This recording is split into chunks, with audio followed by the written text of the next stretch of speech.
absent friends.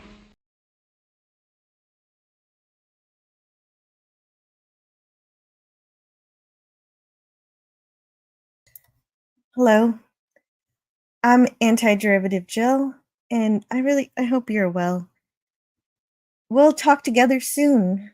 I struggled with whether or not to call this a shore leave because it doesn't feel like a vacation. It feels not, it's not so fun. But I decided to keep it that way because everything. You can hear me? That's good. I'm so glad you can hear me, Keith. It's good to see you, Keith. Because everything he did was a party, but at the same time, I feel like someone took out my heart, put it in a blender, and just set it to the highest setting, and then came at me with the bulldozer running at 70 miles an hour right over my heart. But I just first I just wanted to send my condolences to the family and real life friends of Clobbering Times, Mike, and I wanted to thank the family for being so good to us, see, because I'm just an internet friend. I wanted to be more, and actually more of his internet friends were more to him than I was. So there's also that bit of insecurity, bit of feeling unworthy to discuss him, but that's just how great Clobby is. Even people who didn't get, involved with him very deeply are hurting because of how wonderful he is, how great he made everybody feel to be here.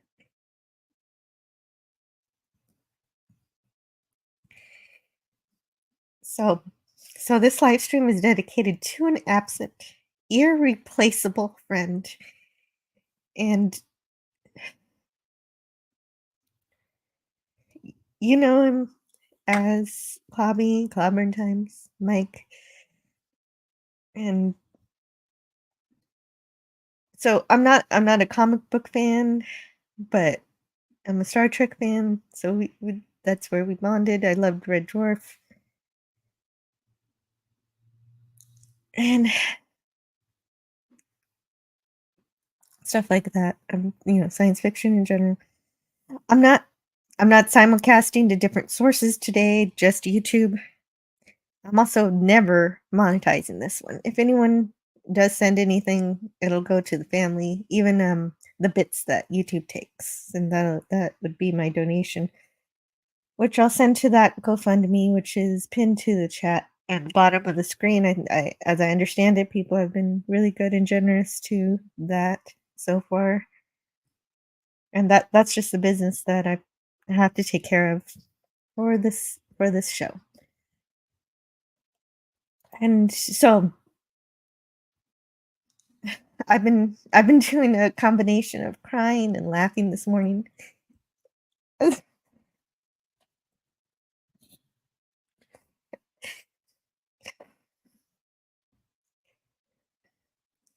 I've been going through the backlog of his channel.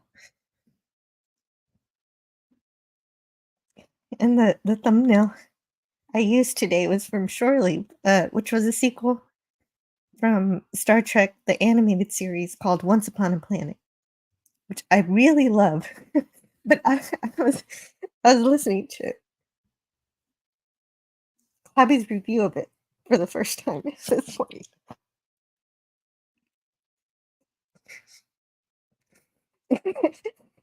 He thought it was terrible. He thought it was dopey. Maybe not terrible, but he thought it was dopey, that it was full of dumb ideas. I've always loved this episode, so that was making me laugh this morning.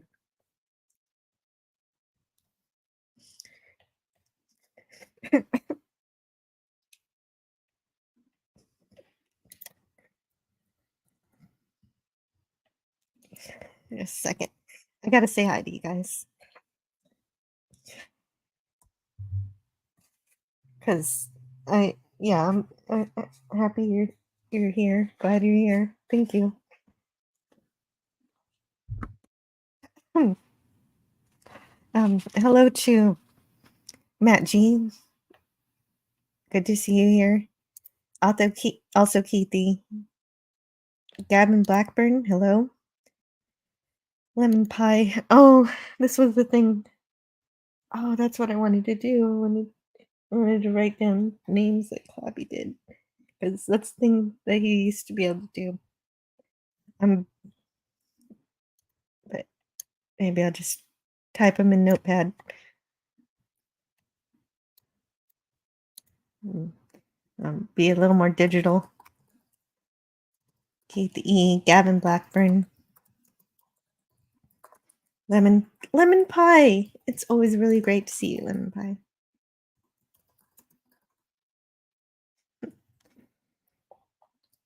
And Maddie's daddy. Oh, good morning and hello, Maddie's daddy, Steve.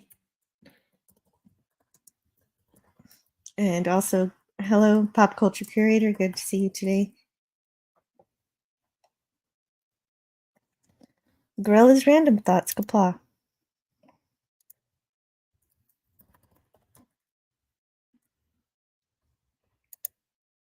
When I finally go, make people remember me with laughter and tears. Says Keithy. Yeah, right. That's well. That's.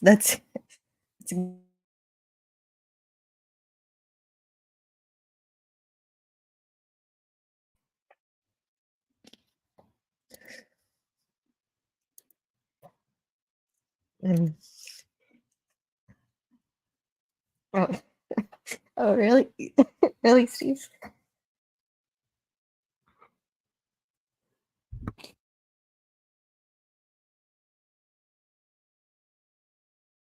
Maddie's daddy says Clobby loved you, Jill. I know this for a fact.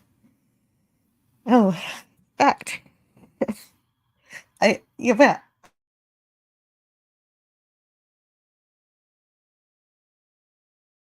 He'd actually say hi to me live on here sometimes, so I believe it.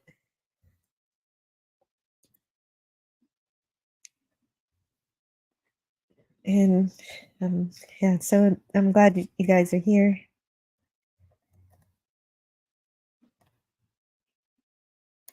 We talked about you when I had lunch with him in April. Oh wow. Hmm.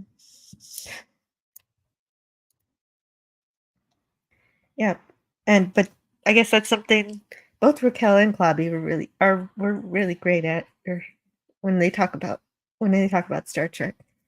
They find a way to talk about it where it's just so it's so funny and so charming and wonderful to listen to. His voice makes me feel better. And as of writing this, yeah. Yeah, because I do take notes. I do take notes. I make notes. It's pretty obvious probably that I do. But we we talked a lot about the people that we got to know on YouTube. Oh, wow. That's something that I wish I would have done more, is to talk to him, outside of streaming. There's a few times I was fortunate enough to be there after Saturday night Star Trek, and I would stick around sometimes.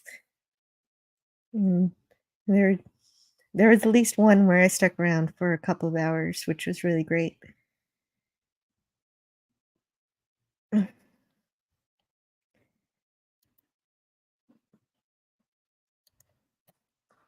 Larry says, "Surely the shore leave episode was a different vibe from a standard TOS episode. It had humor, fantasy, tragedy, a lance through McCoy, and Alice in Wonderland. It was like a vacation from exploring new worlds." Well, yeah, that's the thing is Shirley was he said Shirley was one of Clobby's favorite episodes. Actually, we can go to the most one of his more recent live streams where he ranked all 79 episodes of Star Trek. And I was wondering how long that was gonna take, and he did it. He made beautiful little cards for every single episode. And I don't I don't remember or surely ranked, but but yes, it was definitely up there, towards the towards the top of his list. But but he doesn't like the Star Trek animated series sequel, Once Upon a Planet, as much. Like I guess he's not gonna get as mad at it as, um, The Practical Joker, which I was trying to figure out when I first showed up in his chat, because I knew it was during the animated series, because as a Star Trek fan, I'm always looking for other people talking about it. So, I wasn't actually referred to it like a lot of people are referred from Doomcock or something, and if I wasn't really paying attention, like, because I found Clobby just browsing around, and so my first review was for The Practical Joker. I gave it a C for cute, but then later on, I started reviewing the animated series with Pop Culture Curator. So let's see what I gave Practical Joker now. More recently, when I actually analyzed the episode more thoroughly, uh, I probably gave it a lower rating. I don't see it here. Oh, it's a D. I went down to a D, from a C to a D when I actually analyzed it.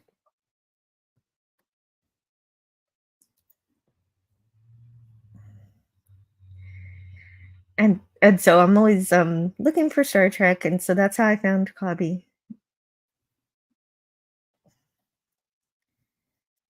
And hey, Canadian Spider-Man's here. Hi, Spidey. Welcome and good day, everyone. Thanks for being here. Please hit the like button to help grow this channel, says Spidey. Thank you so much, Spidey.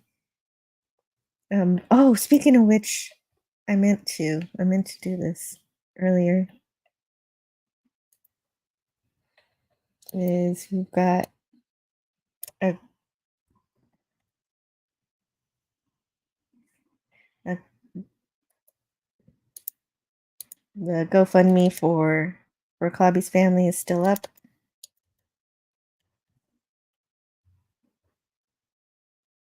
Yeah. So, so I'll put that in the on the bottom banner. So just a second here. And so since I did call it a short leave, so eventually I will be sending out some links to talk. I just needed a few minutes.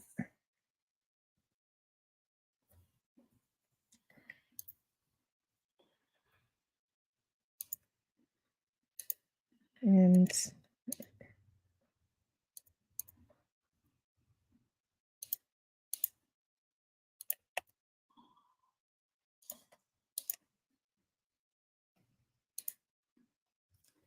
where am I? So usually I'm good at coming up with intros. Oh, yes, about the GoFundMe. Maddie's daddy adds, even if you can only donate $5, it would greatly help Clobby's family with his final expenses, and I would be personally grateful. And yes, this is the proper way to support the family. Definitely is this link.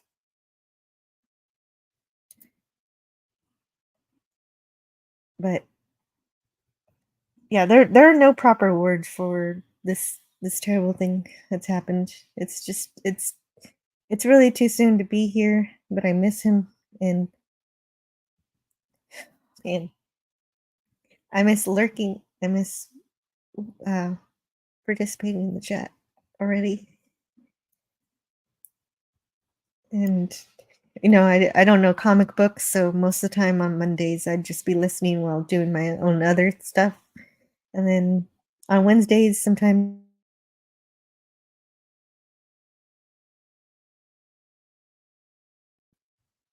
and well, yeah, that's also the reason why I would visit Midnight's Edge and J-Man and everything. And it just that he was He streamed most every day, either on his channel or somewhere else. He was always doing something somewhere for somebody.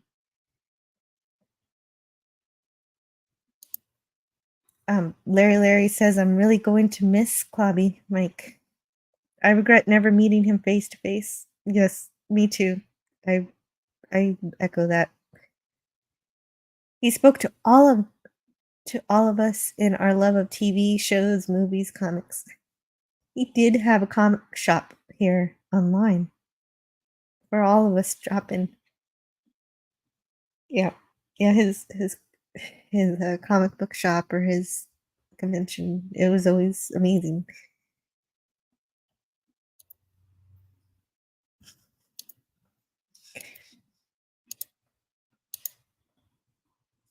And I realized, the irony of offering the chance to talk together, which is, spend time together when I sent no one the link yet. This was on purpose because I needed a little bit by myself with you because I streamed with Clobby about Star Trek, and I enjoyed talking with him any chance I got, but I don't know if I really talked to him, really spoke to him about him, like so many people better than I am did. I know a few things, but I don't know if I was really listening. I mostly know that he loves cherry cola and he hates sea bugs. He loves M&Ms and hates vegetables. He doesn't necessarily despise lettuce, but if a tomato goes anywhere near him, um, that's not good. It's not gonna be you're not gonna have a good time. Um, so every distraction that I can find, any kind of distraction from the void inside, really helps, and that's why I'm here today. I spent yesterday playing with my children because that was a very good distraction. I took them to the pizza parlor that we call Peter Piper Pizza. It's like Chuck E. Cheese, but without the terrifying giant mouse. It was, it was a joy to play with them, and I didn't even think, you know, I didn't think about crying until I got into my car to leave. And that's what I want today to be for, is to have some time with my friends for a bit. But, I still need a few more minutes if you're still with me. Yeah, Star Trek Con too, online. Yes, it was a yes, a Star Trek con, a Kirk con. Even one time, um, so like I said, I've been listening and I'm gonna keep listening. So I'm gonna keep finding things. And the pop culture curator says, "Rest in peace, Clobby. My prayers are with his family." Thank you, Pop. So I was listening to a membership stream from 3 months ago, and I was listening to this yesterday. He was oh no, doorbell.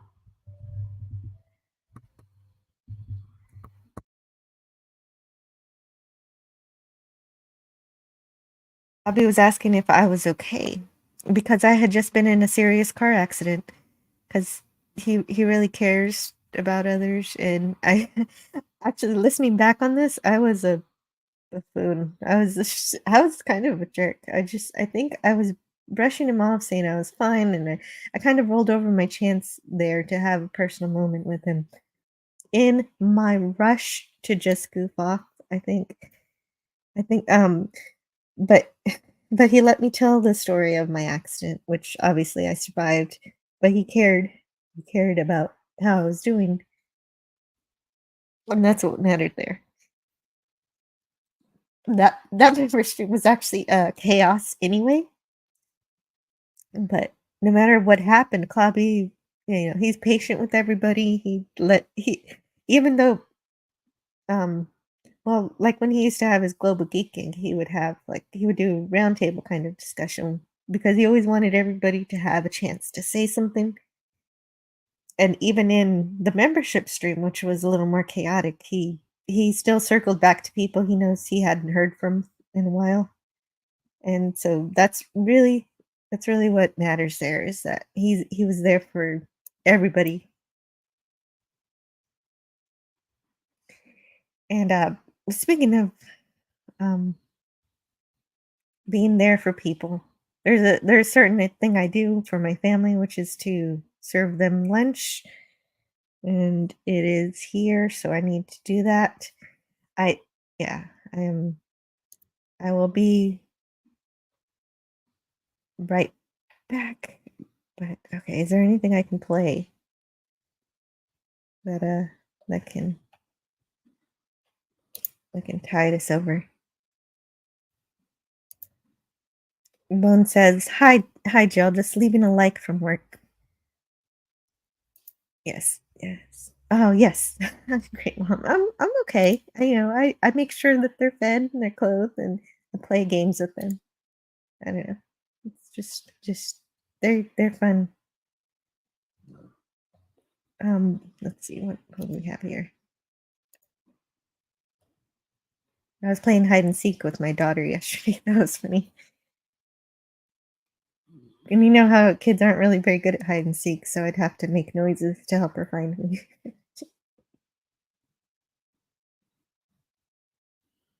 She's only 5. I'm looking for something I can play. Oh wait, more cool things. I think this one it'll be long enough. Where is it? No, maybe not that one. How about this one? Okay, so I need some time. So I'm gonna play this from Carl Sagan. It's about exoplanets, and I played this before. During one of my live streams where I was talking about exoplanets with Tony from Stark of Iron. He's really fun to talk about science stuff, and I need to bring him back. Speaking of people that I wish I'd talk more to, I want to talk to him more about science. And so I'm just gonna play this while I go take care of my family real quick, and I will be right back. Please stay with me. And around those suns, are there other planets? And on those other worlds, are there beings who wonder as we do? Here is a light bulb, which is supposed to represent a nearby star. And next to it, and very hard to see because of the bright light, is a planet. Now we'll need a volunteer who would like to come up to these. Ordinarily, you would have a hard time seeing the planet because it's so close that the star washes out the planet. But if we were able to put something in front of the star to make an artificial eclipse, then we might be able to see the planet. So I'm going to stand over here. Imagine that I'm a telescope somewhere near the Earth. And Tab, if you'd slowly move the disk across. Good. A little faster would be nice. Good. Now you're just beginning to cover over the star. I really can't see the planet at all. Keep going. Good. Now right there, I can't see the star at all, and I see the planet lit by the light of the star. Now that is a method for looking for planets around nearby stars. And that method uses a spacecraft to hold the disk and scan the sky for another telescope to see if there are any planets. So, Tab, you have successfully accomplished your mission to look for planets around other stars. Thank you for being our interplanetary spacecraft. So, this is one way. And there are spaceships that will be able to do this in the next 10 years or so. And there's another way. This has already been tried from the Earth. Imagine that there's a nearby star that you can see. It's bright. And it has a dark companion, a planet, shining only by reflected light near it, so dim you can't see it. But imagine that this planet and its star are going around each other, like that. You can see the star, you can't see the planet. So now I'm going to need 2 volunteers. One, you two. Because, just to save some time, because now I need one of you to turn the star and the planet, and another person to pull the star and planet along. And what you will see is that the star you can make out will be moving in a funny, wiggly pattern, which will be the clue, the evidence for the existence of the dark planet. Okay, let's have a spin. Good. And a pull. And you see this funny motion that the star makes because of the planet. Thank you very much. So that's another way of finding out the existence of a planet that you couldn't see directly. Well, both of these methods are being used. And by the time that you people are as old as I am, we should know for all the nearest stars whether they have planets going around them or not. We might know dozens or even hundreds of other planetary systems and see if they're like our own or very different or no other planets going around other stars at all. That will happen in your lifetime. And it'll be the first time in the history of the world that anybody found out really if there are planets around the other stars. Now, the nearby stars, the ones you can see with the naked eye, those are all in what's called the solar neighborhood. That's really what astronomers call it, the neighborhood. But it's a very tiny place in the Milky Way galaxy. The Milky Way is that band of light that you see across the sky on a clear night. I can't tell if there are any more clear nights in Brooklyn, but you must have seen the Milky Way, right? See a faint band of light at night? Well, that's just 100 billion stars, all seen together. Oh, hello. That video was perfect. Perfect length video. And Maddie's daddy has a meeting. He'll be back in a few. I'll look forward to that. Larry says he got me into Blake 7. And yes, probe. So that's the thing is I've been thinking that, and I kind of fell off and being able to join Clobby's Clubhouse, and it's been irritating me for months that I've messed up my schedule so that I'm not finding myself able to join. This combination of scheduling and procrastination, and if I could get myself to stop procrastinating, I could be making it to Thursdays, and so that's something that I'm going to start. I have to. Well, I should have been doing it anyway, because I love Clobby's Clubhouse, and I need to binge watch Blake 7 essentially, because I did like the first few episodes that I did watch. Those were good. I enjoyed them. It was an interesting beginning to the adventure, so I'm still at the start. And Probe, yeah, he was just talking about that in a previous live stream that I was on with him, with Mark D with the C. So I need to watch that too. At least maybe I should start with Probe because that's only 7 episodes or something. It's only 1 season.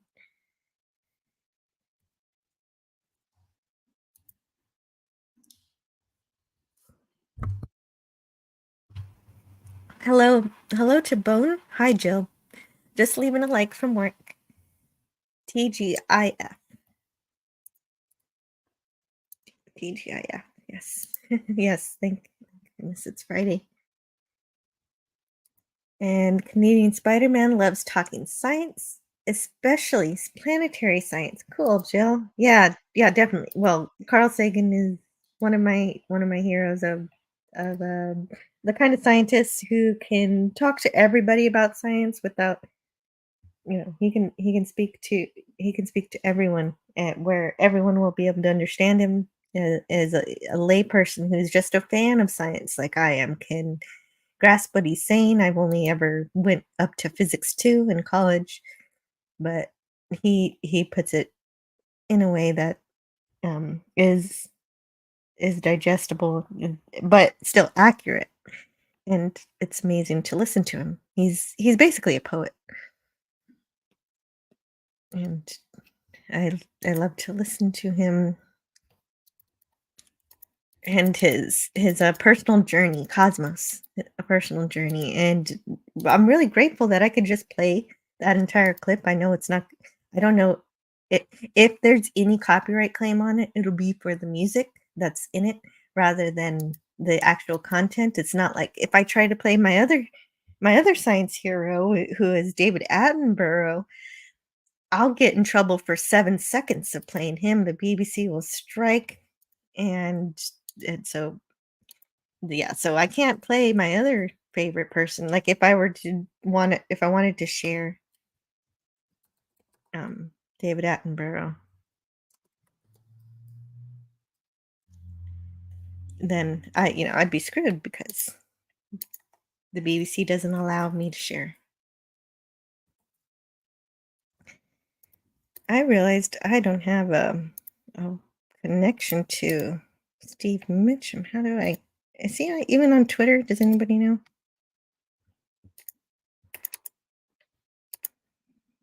I was trying to do it serendipitously, but I don't see him here. I don't know if I'm even following him.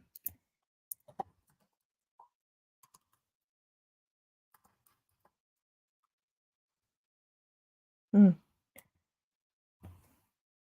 I'll have to ask him when he gets back from his call. Is how can I contact you?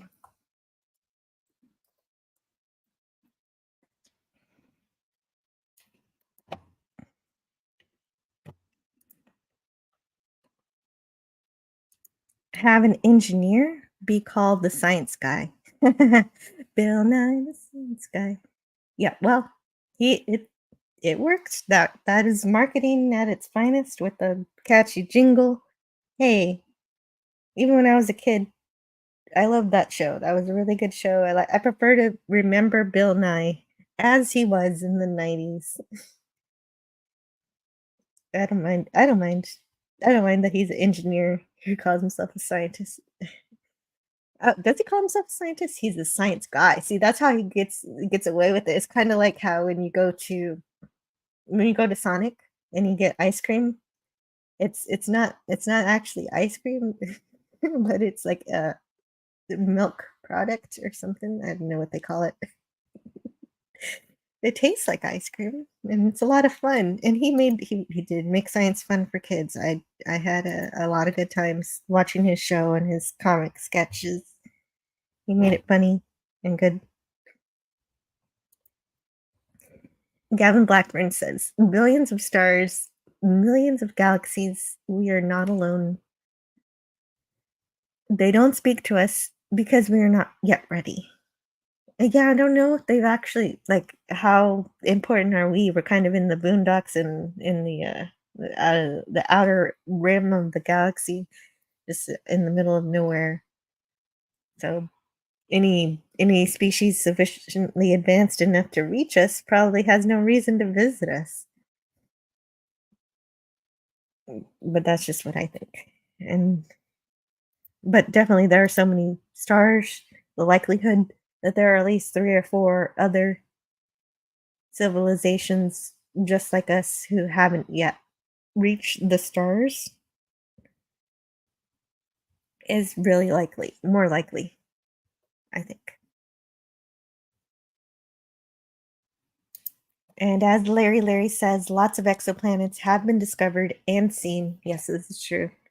We've seen plenty of them. Suzanne Eckstein is here. Hello. Hello, Suzanne. Apex Comics. Oh, great to see you today. Probe might be available in Internet Archive. Oh, perfect. Yeah, that's great. Okay, so then I have no excuse. I just only wish I would have got to it sooner. And Kolchak is available. Kolchak. Okay, that's the other one I have to watch. Yes, thank you. Thank you, Larry.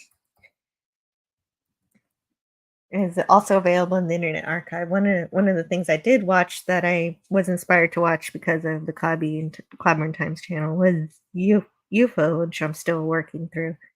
I guess I still haven't gotten to the episode where I'm supposed to start hating Paul Foster because I still don't. But Clobby still doesn't. Still didn't.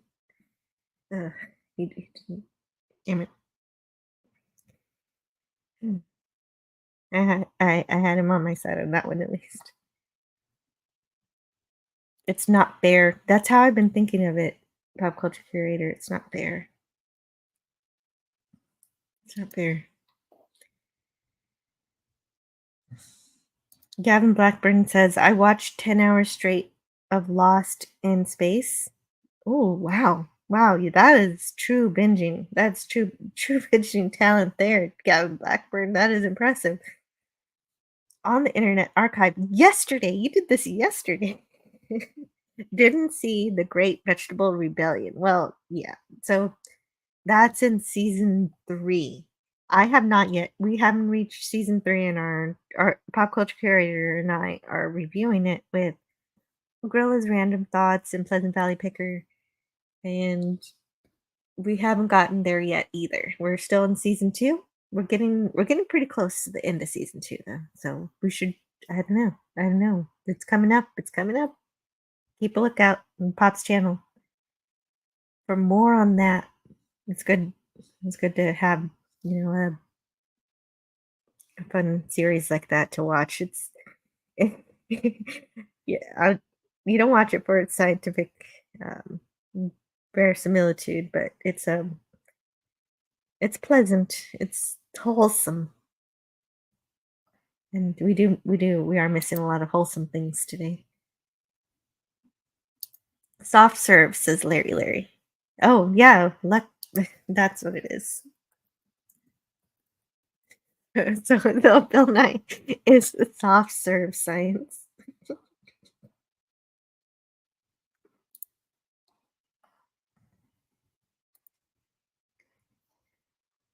Love Kolchak, the Night Stalker. I wish they would have made 2 more seasons, says Apex Comics. And yeah, more seasons of The Expanse. I do still need to watch The Expanse past season 1. I've got 4 more seasons to watch. Hail to the fellowship. I'm lurking at work. Just wanted to say I love y'all. Yeah. Good to see you, Bubba Doom. And I love you too. I love all you guys. I like the time tunnel better than Lost in Space. Time tunnel. Yeah, I need to see that too. There's so many classic things. I need to see Voyage to the Bottom of the Sea. I got to just go through all the Irwin Allen fun stuff. And Jerry Anderson.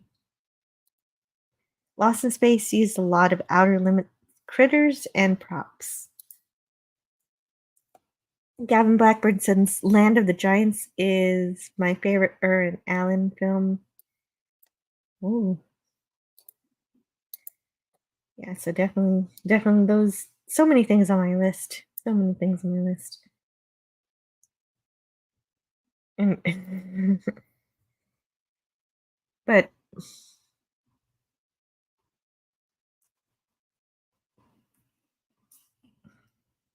I also listened to some of the Saturday night Star Trek streams. I joined Clobby for at least one of them. He was so kind to include me. I never really understood why he did. I asked him, and he'd just say because I'm a fan. But I just thanked him for that. But I'm really no better of a fan than anybody else. But I'm just so happy that I got that time. And one of the things that Clobby always says, I'm trying to figure out what, like, no one can replace him and no one can distill him. But one of the things he always says is, when I keep listening back, anytime I say anything, no matter what silly thing I'm saying, he's supportive. He says, I hear you. I'm with you. I got you. he would disagree if he did disagree, but he always did it in a captivating, funny way, or he'd do some kind of quote, or he'd start singing, or some kind of impression, and it, he always, gosh, he makes every time a good time. And I don't even know if this stream is appropriate. I just knew that I needed it. So if this is selfish, I'm sorry about that. I just need to talk about him for a little bit. And so one of the things is I love Star Trek, I love sci-fi, but I've remained a dunce to comic books, which probably will be my entire life. But I'll always think of him when I see the thing. And so I did buy one, which it sounds stupid, and I'm a ridiculous foolish person, but I needed one, and so I'm gonna have one. And so that's gonna be, so he's always gonna be Clobby to me. So there's that. And yes, I am starting the stream alone before I start sharing the link out to friends, which I will in a little bit if you're still here. Because this is surely because I have it on good authority that Clobby doesn't want me just crying. I think that's what Maddie's daddy was saying at the official memorial on his channel, the online one. And I have been really since he's been in trouble, but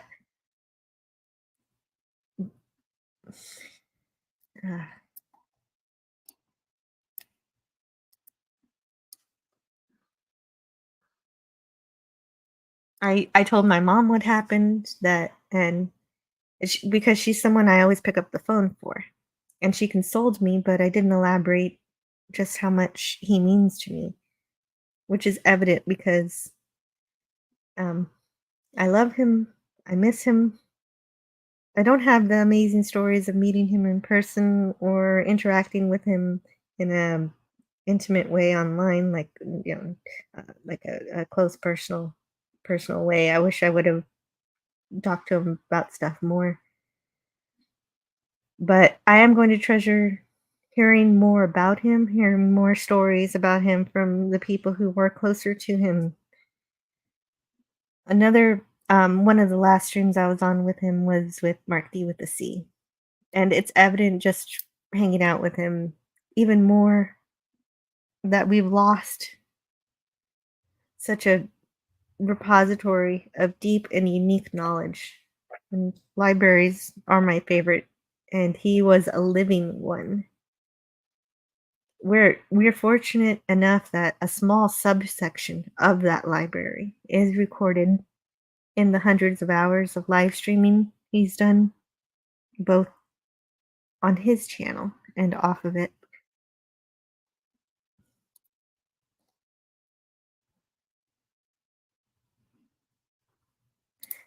Jill, if I get the chance, I'll send you some comics that will make you cry.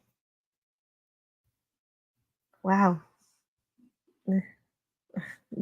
That's really generous of you, Steve. I'd appreciate that, but I wouldn't want you to go out of your way or anything. It's no problem. If you just want to give me a list of the comics I should buy, maybe I'll go get them. And hey, James Caserta's here. Hello. Hello, James.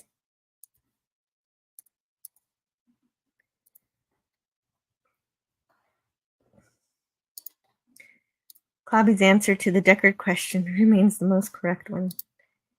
Oh. Thank you. Yeah, every time I see that, I think of Clobby. Yeah, me too. Happy Flag Day. Today's Flag Day. Ah, yeah, speaking of my kids, my son didn't go through a dinosaur phase. He went through a flag phase. Get construction paper and make flags. Totally. Mike Clobby would hate to think that we were all standing around crying. He'd rather we'd make each other laugh. And so that's definitely what I'm I'm going to turn this one into. I just needed to say a few things. An unrecoverable loss. Yes, absolutely. He was the base of the chain, and his nerd knowledge was bottomless, rivaled only. Really? Rivaled by Tom Connors? Well, I'm not. Okay, I'm not. I'm not sure. I like Tom Connors. He's pretty cool. But I don't know. I don't know if I can finish that sentence. Sorry, James. Might not agree with you on that one, but I appreciate you. Larry says Twilight Zone 1959 to 1964 is the gold standard. Absolutely agreed. That's why I'm going to spend 20 weeks talking about For All Mankind starting this Tuesday. And after that, I'm switching over to the Twilight Zone. And that's going to take forever. There are so many episodes, so I have to do 4 per. I have to do 4 episodes per show because there's an insane amount.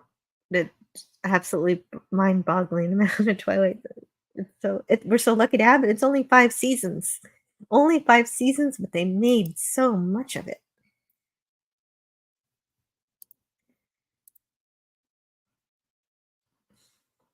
I would say some hour-long season 4 episodes were weak, says Gavin Blackburn. Yeah, right. And the half-hour episodes are the ones that'll be 4 episodes each. When we get up to hour-long, it'll probably only be 2.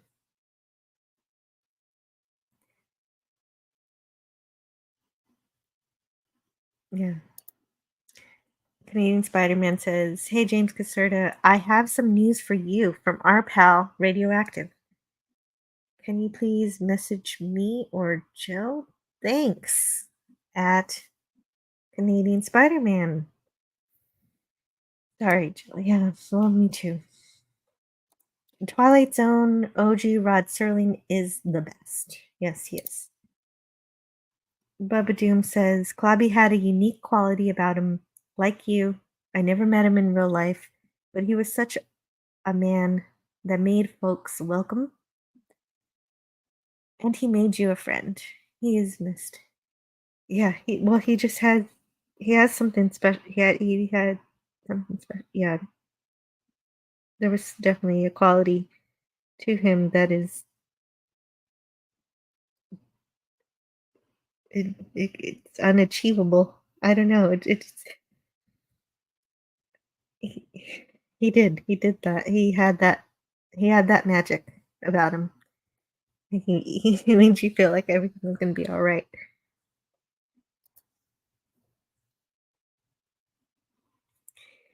Um, it's about the CS tribute stream I messaged you, Jill. CS,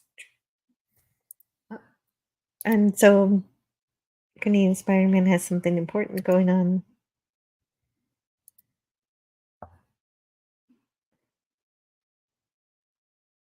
Oh, Cardinal Sin stream.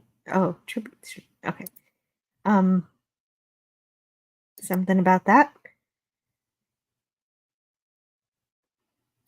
We have something for. Oh, right. Okay. James Caserta is supposed to receive something from the Cardinal Sin stream that somebody else won.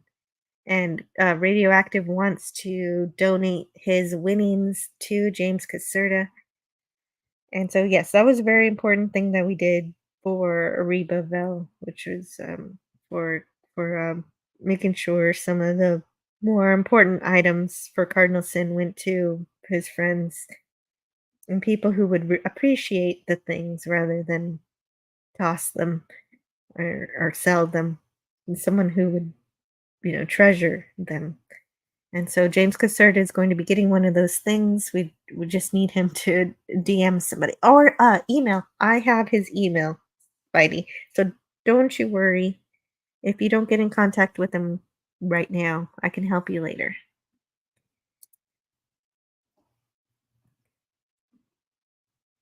Brogu says, I really like Clobby. On his channel, when I was on his stream, he would always say,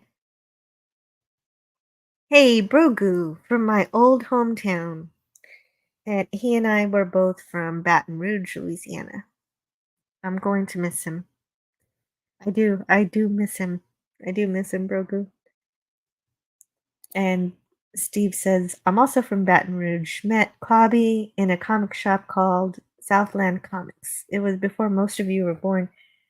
Maddie's daddy, are you on Twitter? And if so, what is your handle? I don't know if I have you on there. But in any case, I'm gonna start sending out the links in a little bit so we can chat about stuff and things. And Spidey says that I rock, so please consider subscribing to this channel. It really helps. If you like this content, consider sharing the stream on social media. Yeah. Yeah, I didn't even share this stream today, Spidey. I don't know. It didn't feel right to do promotions and things. I just wanted to share a little. And I didn't even simulcast. I'm not on Rumble. I'm not on Twitter. Facebook won't let me be on anymore because I only have 44 followers. Now you have to have 100.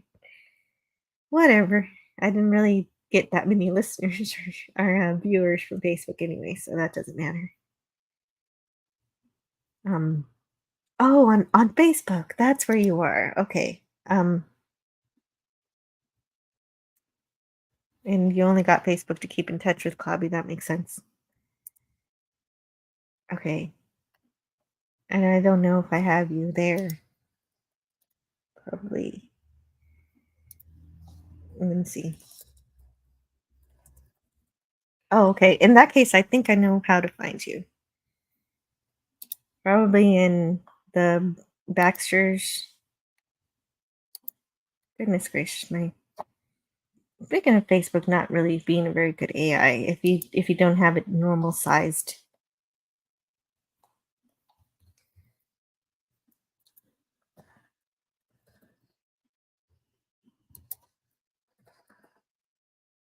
So there he is.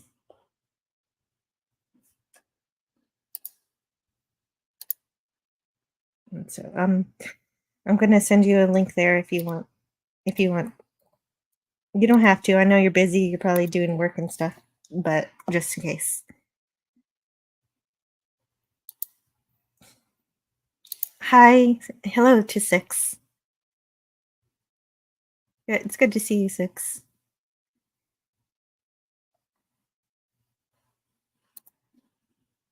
Okay, well, share the next stream then.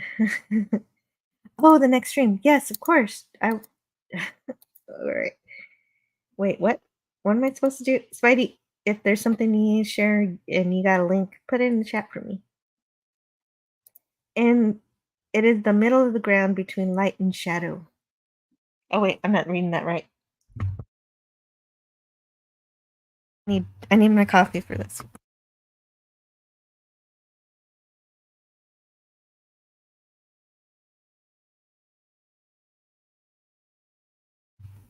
It is the middle ground between light and shadow, between science and superstition.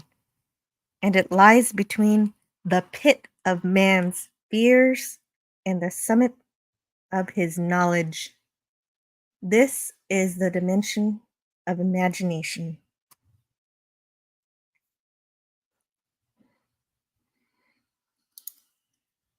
Thank you, Maddie's daddy. I'll accept that.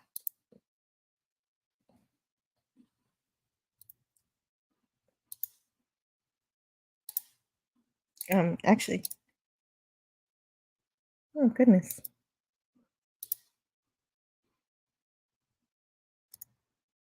there it is. I see it. Confirmed. Confirmed twice. Double confirm.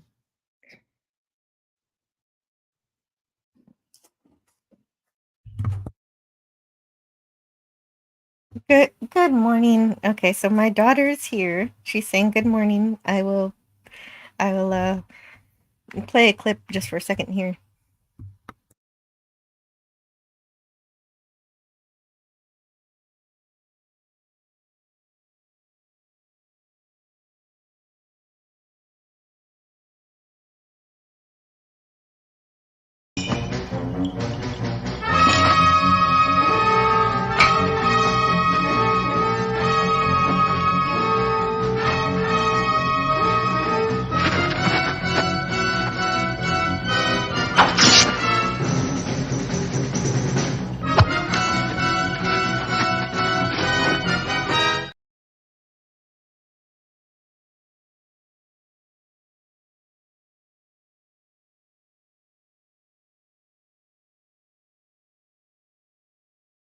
I didn't have the whole quote there.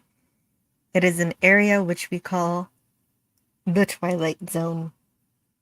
And then all that wonderful music that plays right after that. I love that part.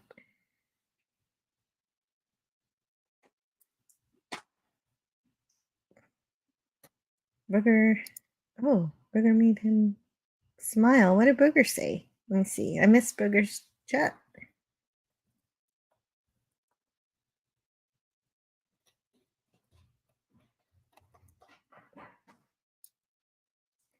Oh, maybe he meant Grogu. I don't see Booger here. Is he here? But I can't see him because he's only on the YouTube side. Yeah, Booger414 is here. Maybe he's just not showing up for me just yet. You know how StreamYard is a little funky. But you are here, and you have to stay. That's what Booger said. Yes, hello. Hello to Booger414. Oh, there he is. Now I see him.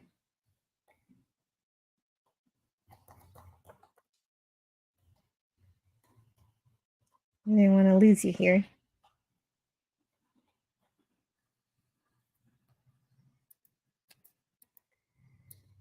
It's really tough to search this.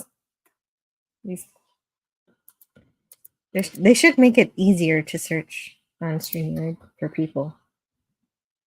How am I supposed to find chats when it's not searchable?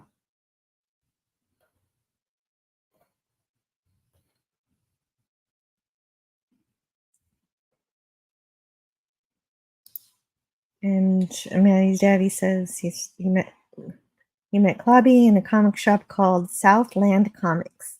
This was before most of you were born. And yes. Oh, Sentai Ranger Johnny's here too. That is a very long way to say Flag Day. I kind of like it. And so Sentai Ranger Johnny says, Happy National Flag of the United States of America Day. Thank you. Thank you, Donnie. Canada has its own National Flag Day every 15th of February. Very important information. I appreciate that.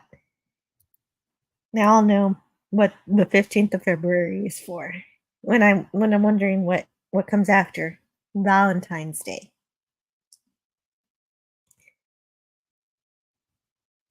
Oh, really? I think of lobster fight, the lobster fight video. Oh, how many parody videos? Oh man, that would be interesting to count that up. Is how many parody videos have used the Star Trek fight thing? I would like to know that. But yes, this is a time where I can start sending out links in my Twitter. I'm gonna, if anybody wants to join me, I have a few groups that I send these out to.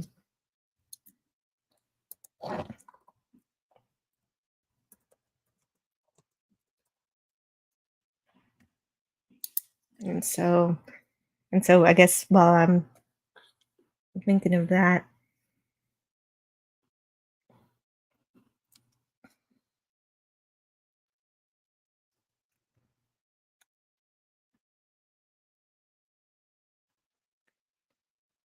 so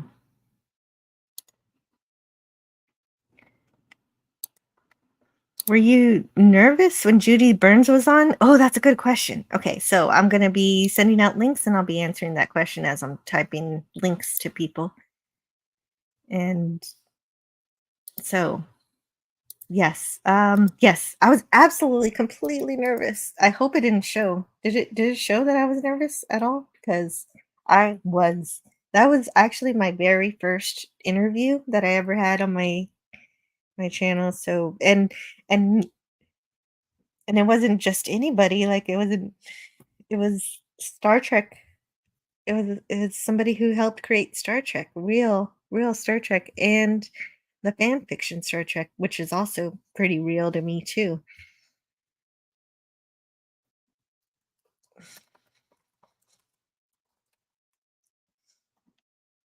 And so it was a absolute I was nervous as hell, but it was an absolute pleasure to talk to her. I'd say the way it feels to talk to Judy is exactly the way it felt when I was playing the saxophone when I was a kid and I went to UIL competition and I had to play with a pianist with this lady was playing piano with me.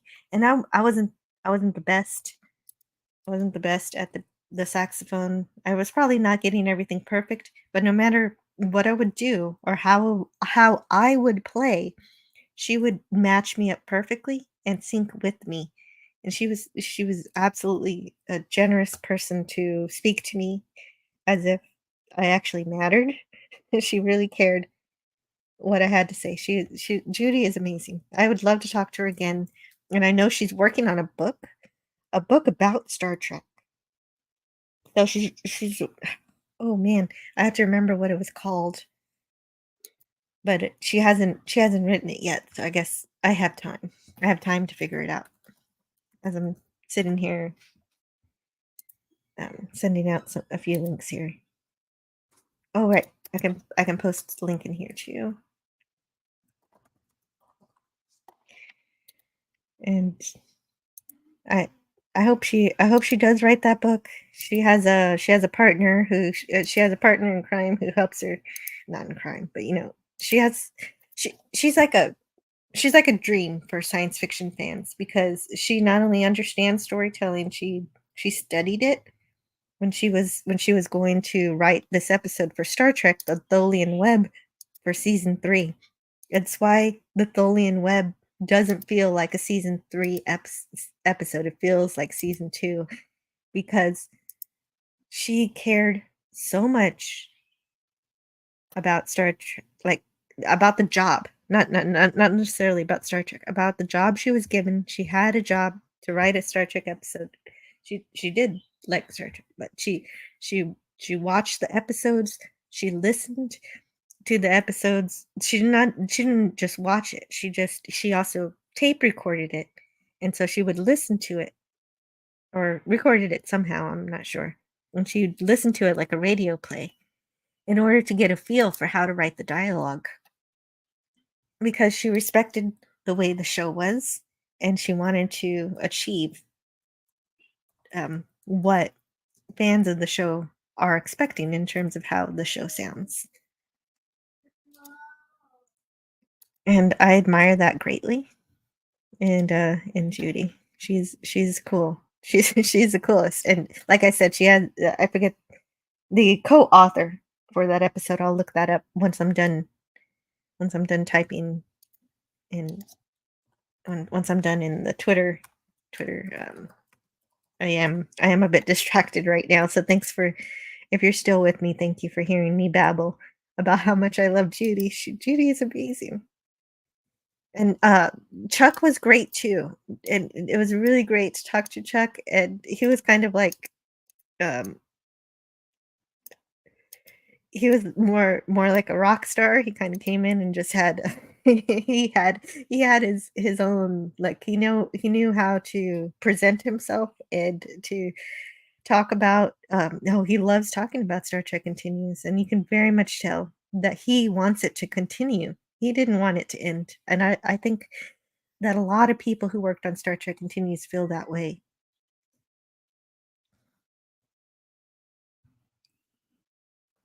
And so I'm very happy about that. That there's somebody out there who wants to make more good Star Trek, and so that is really that is really heartening. Um,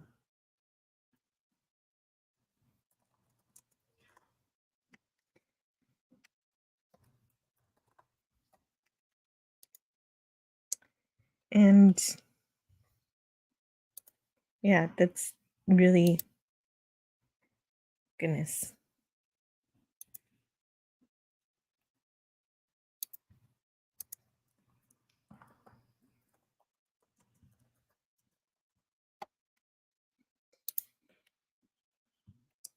Uh-oh. I better check the chat. Let's see what's going on in the conversation.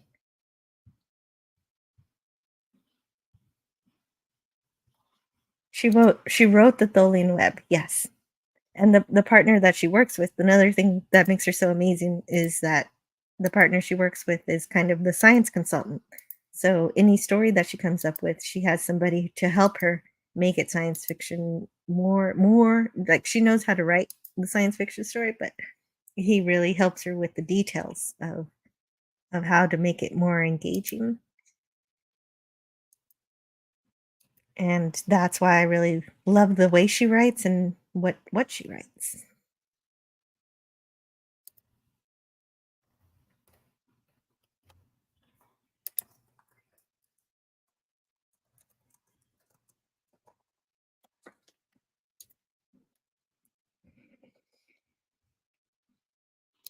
And that's pretty special.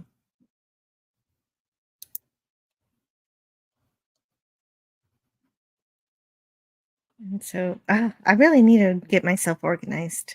I'm really not.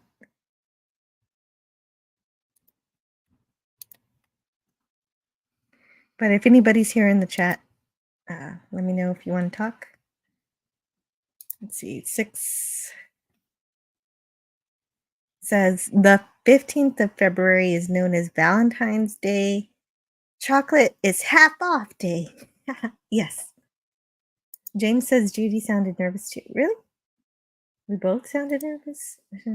Well, okay. We were partners in that then.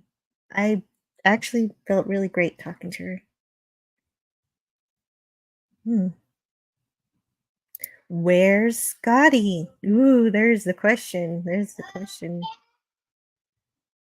And the answer to that question is he's on a mission. He's on a mission to get a new microphone. And it's like he's going to go also meet up with a friend that he hasn't caught up with in a while. So if today's about catching up with friends, that's part of it. That's part of it.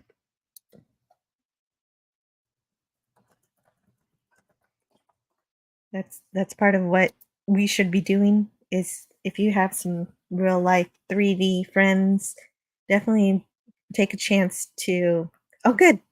Hey, definitely take a chance to hang out with them if you can.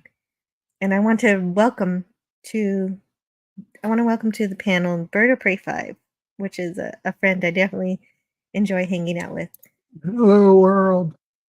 It's Birdo Prey 5, Kapla. And I'm sorry, Jill. I seem to have lost the window. I don't know where StreamYard's window is.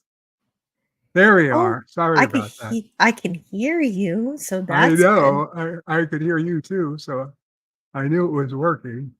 Right? But there it was. Okay. Sorry about that. No, not at all. Thank you for having me. It's a pleasure. I just woke up. So I'm sorry if I'm not fully I missed the first hour of the show. Basically. Sorry. Yeah. Well, I was just remembering a friend we just lost. I suspected, yes. I also I wasn't a regular at his streams, but I knew of him, and I, of course, was very sorry to hear the news the other day. Take my respect for him. I know he was a giant part of the community. He was, yes. He's cornerstone pioneer, amazing. He would hate being called all of those things. But I also have another panel guest who had his own stream talking about Clobby this morning. I didn't get a chance to go into that because I was making this one. And so welcome to the Comic Relief Crusader. Hi, guys. Hi. Hi. Good morning. I'm not gonna cry. I did like 12 times during this live stream already. I know. So if you need to, we're here for you.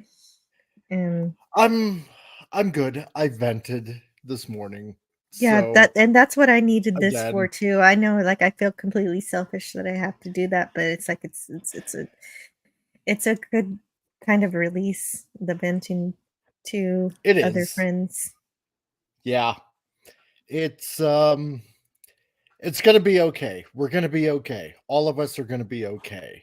You know, We um, are we are I know this is obviously obviously terrible, but you know what?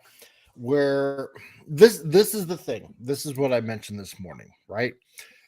We all just need to take snippets of our friends that have gone to the great beyond, and we need to take those things and make them part of ourselves so that they live on,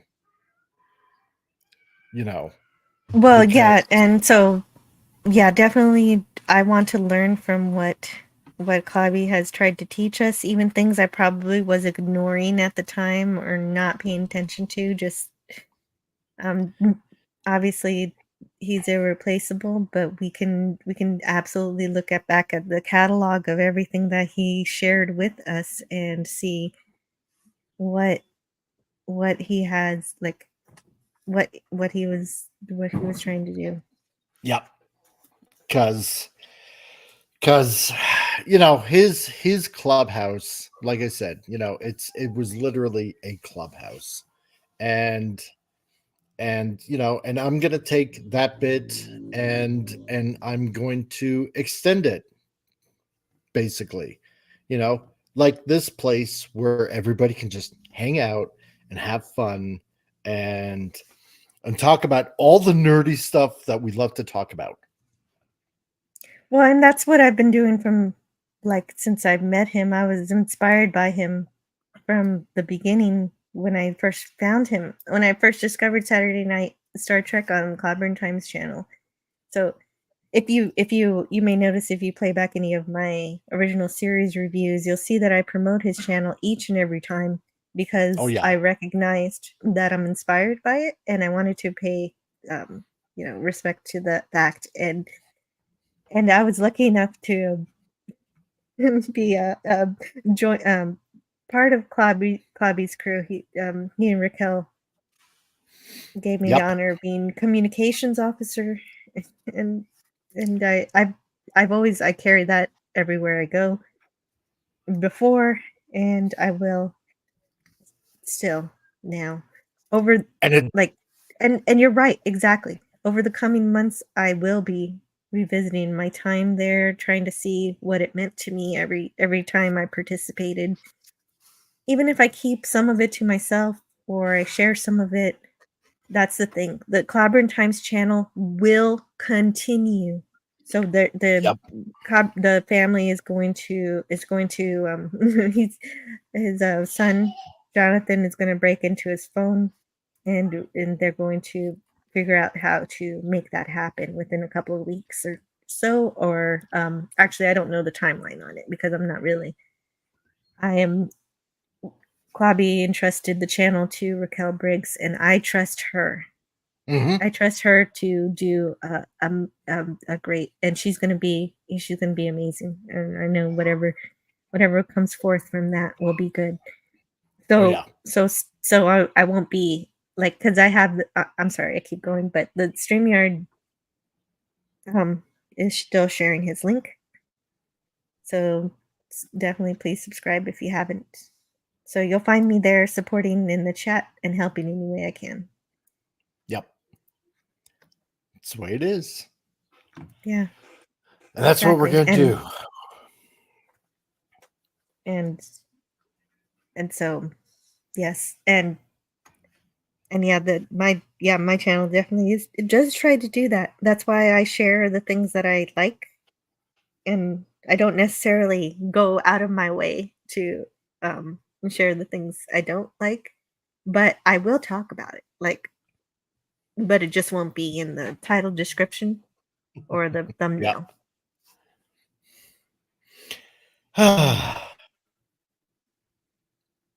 No, And so I it's think gonna that is a good good. that is a good way to go. Oh yeah. No, we're all gonna be fine. You know, we all got a bit of Clobby in us. You know. Well, that was what was breaking me up. I was on a Mark D with the C Sunday Night Geekery a few weeks ago. And Yeah. he said, y'all be fine without me, because he was talking about retiring from live streaming because he's been doing it for 15 years. And I was like, no, you can't. We've got to finish Star Trek. And he said, I finished Star Trek a couple years ago and I reviewed two. It's like, no, you can't retire. It's impossible. No, There's it so much is. more to talk about. You know? And right, it is. There is so much more to talk about, and he said we'll be fine without him, but oh my god, no. It is terrible to listen to that. It's But also See, wonderful. It's good that it's there. oh yeah, 100%. 100%. You know, I mean, wonder. Yes. I mean, the way we're talking about how people, we always want to remember them and they're irreplaceable. I agree that they are irreplaceable, but I believe that we're on the cusp of a time where, if in another 2, 3, or 4 years, if we were still streaming, somebody was still, we're still doing something like this. If there's not going to be a built-in feature at that time to, basically make an AI of yourself, your voice, your past streams, like YouTube would, a feature where we would just check a box and every stream we do gets fed into YouTube AI algorithm. And after enough number of hours of audio, video, it can create a reasonable facsimile of ourselves. Not to replace us when we die, but to augment just our own, content. But it would also be able to replace us when we die. It would be more like a doll that you pull the string on than, because it won't have the actual soul of the person. But I do see where you're coming from, that we can still kind of get the sound bites, the some of the quotes. It would be weird. Some of the ideas. It would absolutely be weird, yes. And it would be weird, weird. but I think that's something I don't want to say we have to look forward to, but we have to watch out for. Because I think that's something we're going to see sooner than later. Yeah, you're correct. It's a inevitability of the progression of technology that is building us towards sort of a transhumanism kind of ideas, kind of the baby steps towards it. We're not necessarily capable of transplanting someone's actual consciousness into a machine just yet, which is that ultimate goal of transhumanism. But there's simulations that are becoming a possibility, which is kind of creepy. I would rather. That's sci-fi. Sci-fi is becoming real. I would rather, just for me personally, for my channel. See, I'm thinking of it in a way, kind of like how Christopher Eccleston said it when he was the Doctor for a while, right? about the TARDIS. Let it become a quaint little thing, just like parked there in the corner, that people pass by, and and just let it sit there, and and people might look at it and oh, what's this kind of thing, and just maybe giving it a glance, and then just going on by. And I think that's how I would like my channel to go. And it's You know, important, the people that you run your channel with, the people you give the keys to the channel to, you need yeah, you need to make sure that they know what you want done with your channel in an unfortunate happenstance. yeah, because I was thinking about that myself. Um, not to sound dark or gloomy or anything like that, because it's your channel, Jill. But yeah, I was thinking about It's that. just the week. It's fine. It's who am I going to give the keys to the car, basically? And do Right. I want to give it, somebody the keys to the car, and let them drive off with it, without me? And I might. And if it no, but if it even if it's just giving them the keys to shut it down, Yeah, properly. yeah. I Google I has might. its own system. You tell Google what you want to happen when you die. Oh, Yeah, for YouTube? If you haven't done it already, it covers all of Google. That would include, yeah. I assume, YouTube as well. Because I Okay. mean, like access to your emails, access to, you can assign it to somebody else. But there's an official way where Google determines, where you've passed. Yeah. It's after so many months. If you haven't logged in, um, then they will contact your official representative and Yeah. make. Yeah, but But it's an official tool of Google that I suggest. If you have a Google account, which includes YouTube and emails and anything like that, you should set it up, and let the person know who's the next true. in line. For me, it's my sister. Yeah. Oh, well, there you go. I'm glad you've got that taken care of. I got to work on that. That's important for any content creator, anybody with the Google account, anybody with Gmail, anybody with Mm. yeah. Thank you, Bird. But you know what? I'm gonna take this time, like the time now, in this particular space and time. I'm just gonna say to everybody in the chat on Jill's channel, and to Jill and Bird, see now you're here, and Scotty, even though he's on a secret mission of unknowingness. He's having fun, I think. I love you all. I love you all, my friends. Since I started this channel of mine, and discovering and finding all of you guys, and and like I I might see have mentioned Manny before, in just a minute. Go I ahead. oh I didn't have a lot of friends growing up, and since starting what I've started, I've met you guys, and I really honestly appreciate all of you guys as friends. I love all of you guys. So, Yeah, I do too. I you appreciate you, Comic Relief Crusader. you It's been so good to meet you. And I do want to say hello also in the chat to Herc130 to hi Herc. and also I wanted to welcome to the panel a real life friend of Clobby is Maddie's daddy. Hello.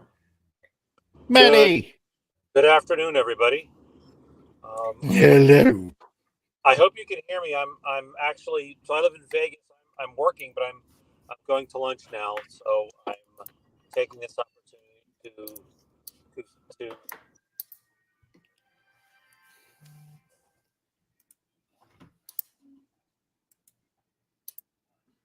And now we can't hear him anymore. Yeah. Are you still there?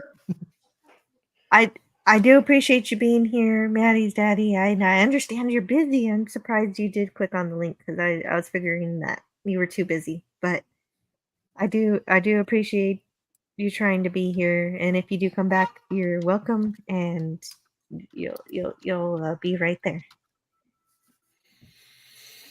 And so, But definitely, yeah, we're gonna have fun. We're gonna have fun the Clobby way. that's the point. You know, Mhm. and that's how we're gonna carry on. We're all gonna have fun the Clobby way. That's why my channel exists. Like I've told him Exactly. I'm really glad that I told him before that I am influenced. My channel, I would not be here speaking on YouTube without him. Yep. Because it's true that Cardinal Sin was the first to invite me on his show, but I refused him several times. I said, no, I'm an introvert. I can't talk online. I don't know what I'm doing. Then when I discovered Saturday Night Star Trek on Clobby's channel, I don't remember. I was going to go back and find out when it happened, but I don't know quite when it happened. Yeah.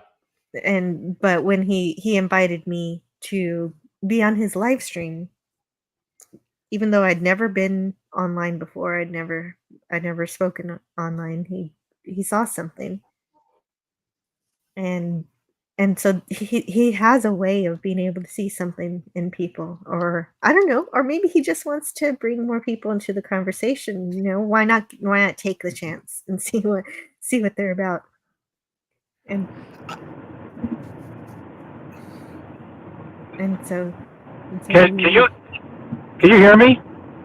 Yes, we can hear you yes, now. We do hear some background noise and stuff, but we can hear you. Yes. Yeah, I apologize for that. I'm driving, and I think the audio cut out for a minute while my phone transferred to my car. But I do want to say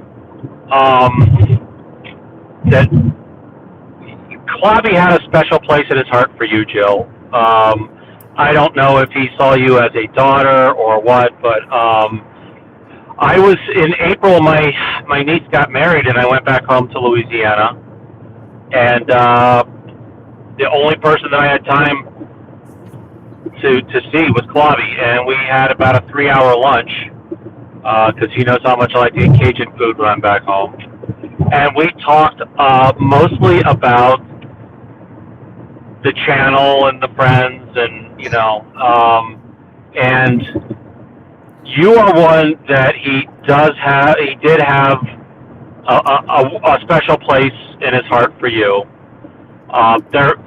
Mexican Iron Man was another guy that he really loved, of course, Mark D and some others.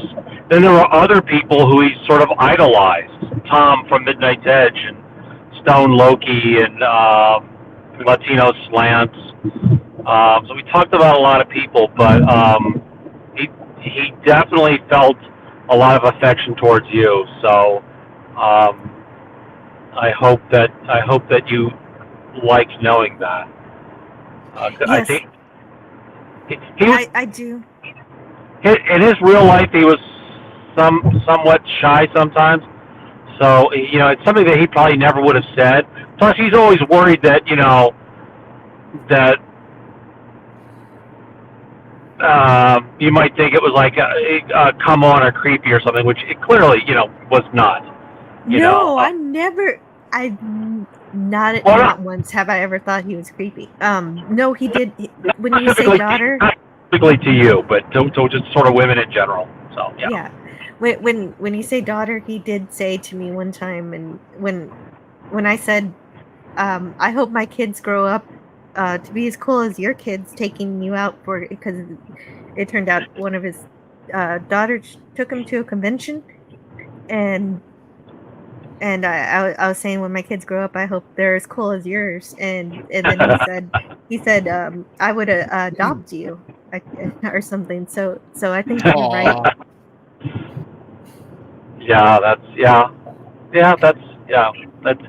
It's hard to find words because it's still so fresh, and but somebody said, and I'm driving, so I apologize. I can't find I don't know how to place the voice with the face. But somebody a few minutes ago said that, we should remember Clobby the way he wants, with laughing, and that's totally what he would want.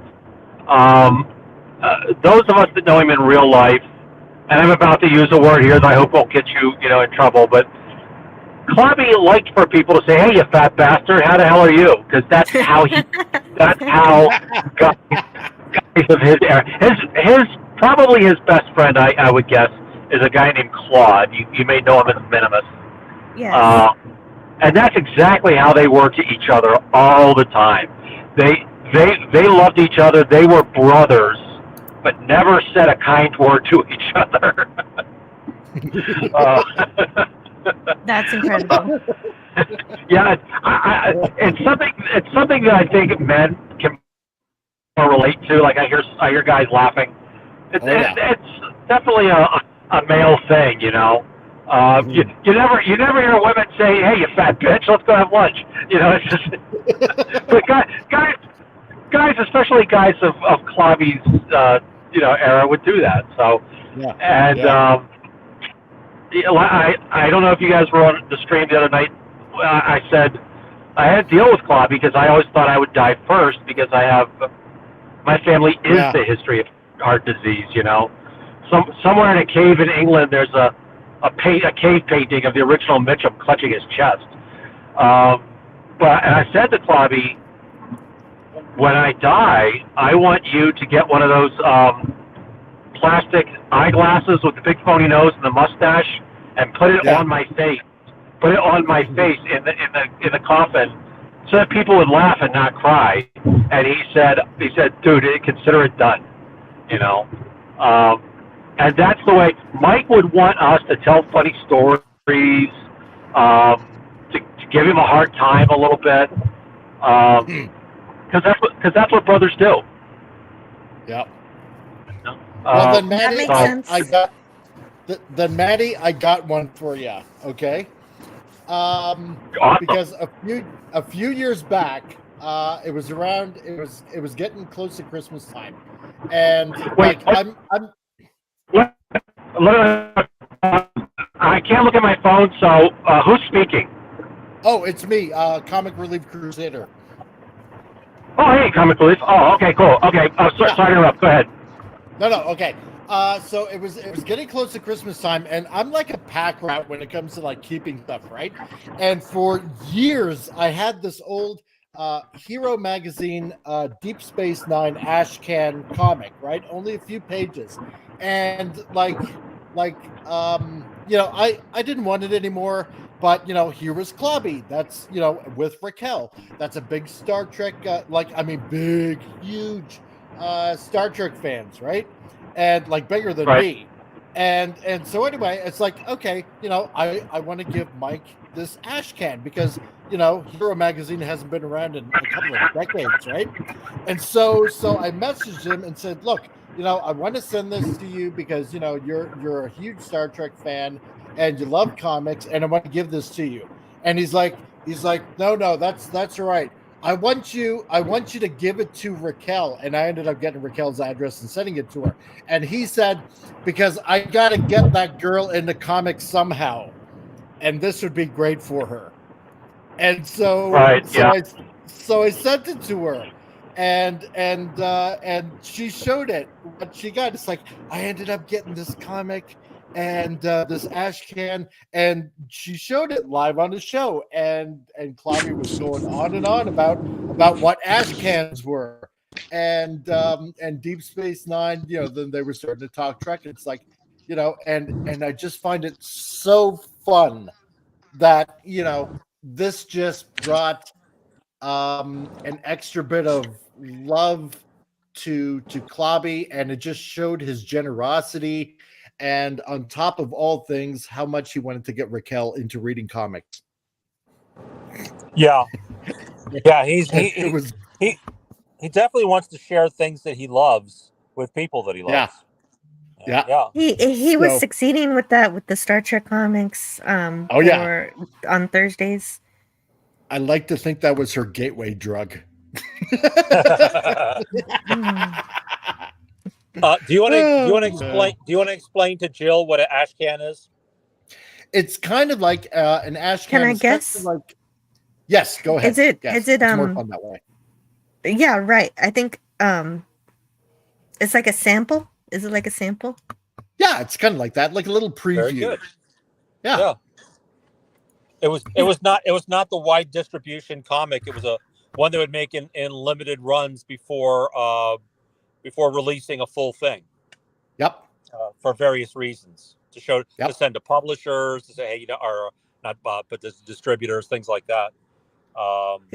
Yep. So, well, that's a cool story. Yeah, it is a really good story, and yeah, I don't know comics very well, but I do listen every once in a while. I do, because that was the magic of Clobby, is because he can get you to be interested in listening to him, even if you don't know what he's talking about. Yep. Yeah. Well, I think as Raquel was Clobby's project, I think I'm going to try to convert you to comics, but I'm going to do it. There you go. I'm going to do, but I'm not going to send you the Hulk smash, wham, bam, boom. I'm going to send you the touchy feely stuff. There's a comic book that made me cry, and I'll tell you a little bit what it was about. You're familiar, Jill, with Wonder Woman, right?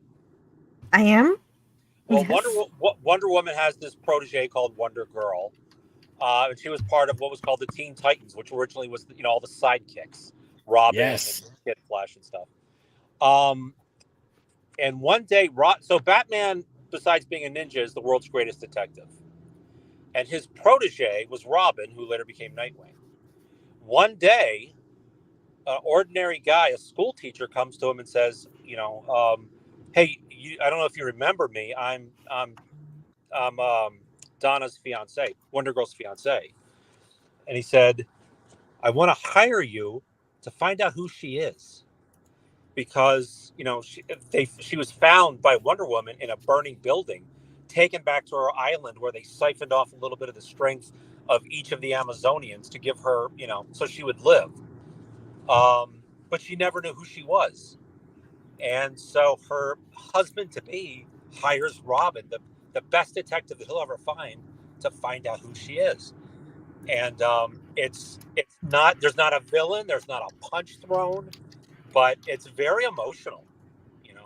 There are comics out there like that I think would that you might like. Now, I don't know you that well, just from your very insightful Esh picks that you do as well. But Clobby and I, we really enjoyed, the two people we enjoyed reading the most. Well, Toxic Man Flu, when he was on the thing, was probably the funniest. Scuba Pete is also very entertaining. But as far as like insightful analysis, two of them that really said, of course, there's a lot of people, but you and Ash were ones that really stood out. And thank you. I appreciate that. And and I appreciate you trying to think of something for me that I'd like to read. And I don't know whether or not I'll enjoy that. Larry says Raquel hates romance and tearjerker stories. I'm a little bit in between. I can like it if it's in combination with something else. Well, I can draw him punching a bad guy in the face on the last page. So balances out. Why not? Here we go. Why not? Oh no. Well, there was. I don't know. There was a comic book called The Killing Joke, which most people know. Yeah. So I'm going to spoil it for you because I don't think you'll care, and anybody else that you may want to tune out for a second. At the end of this thing, after the Joker, tries to prove that Batman is just one bad day away from being just like the Joker, being insane. Batman basically tracks him down, and the Joker says, go ahead, kick the crap out of me and get a standing ovation from the public. And Batman says, I don't want to. He said, we're locked on this suicide course, and one day either I'm going to kill you or you're going to kill me, and I don't want that to happen. So let me help you. Maybe whatever turned your world inside out, maybe I've been there too. And the Joker says something. He says, this reminds me of a joke. Actually, everything reminds me of a joke. And he said, there are these two guys in an insane asylum. And one night they decide that they don't want to be in an insane asylum anymore. So they climb out the window and onto the roof. And they see the rooftops stretching off into the nighttime to freedom. And so the first guy gets a running start. He jumps across to the next rooftop. And he turns around to the second guy and says, come on, come on. And the second guy says, no, I can't do it. I'm afraid. I can't do it. And so the first guy says, I've got an idea. I've got my flashlight here. I'll shine the beam across the space between these two rooftops, and you can walk across. And the second guy goes, whoa, whoa, whoa. What do you think? I'm crazy? When I'm halfway across, you got to turn off the flashlight. It was it was an embarrassing number of years later before I figured out that this was a metaphor for why somebody won't accept help from somebody else. Yep. That's why he wouldn't accept help from the Joker.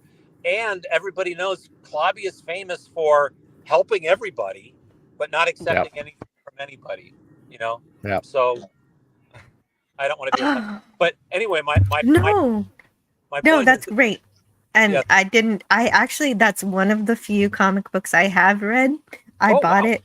I bought it because there was a live stream and they were reading it, and it's not a live stream I really support anymore, but they were reading it and I wanted to read along, and so I really enjoyed that, and that's a really great analysis of it.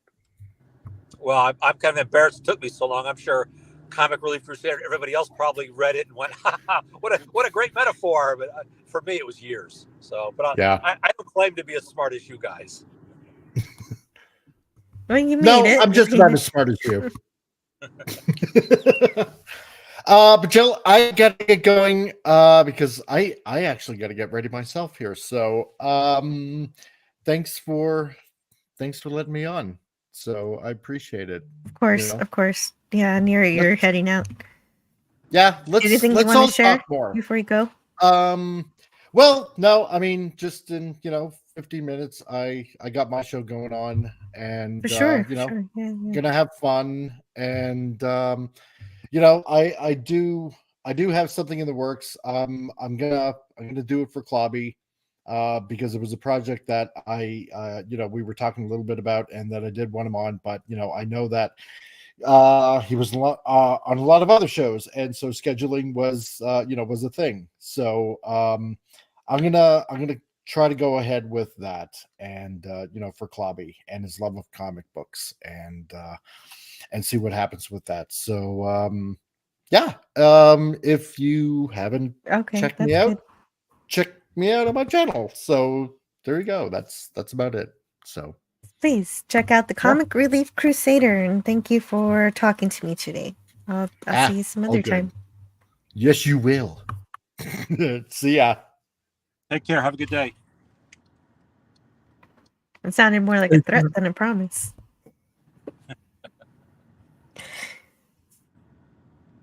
Yeah, that's right. He would help everybody, and when he couldn't help, it was because he was helping somebody else. This is exactly as Comic Relief Crusader was saying. The scheduling was the only problem with Clobby, is that he would help so many people. His schedule is pretty full. Yeah, he and I said this the other night too. In real life, quote unquote, he's not one of the people that said, "Oh, let me know if there's anything I can do." When I would have a car break down in the pouring rain, he'd say, "Where are you?" And then he'd go, in the pouring rain, come get me and take me to the parts store or whatever, and stand there in a Louisiana downpour while I changed my tire or fixed whatever, So Clobby is just, or was, it's so weird that I'm calling him Clobby now, because for 35 years I called him Mike, even though I don't know if you guys know this. Mike's not his real first name, but I'm not going to tell you what his real first name is because he hates it. Okay. Yeah, Mike is. I promise if I learn it, I won't use it. Yeah, you only use your powers for good, not for evil. He would be. He would not be happy. But yeah, he was a really good guy in.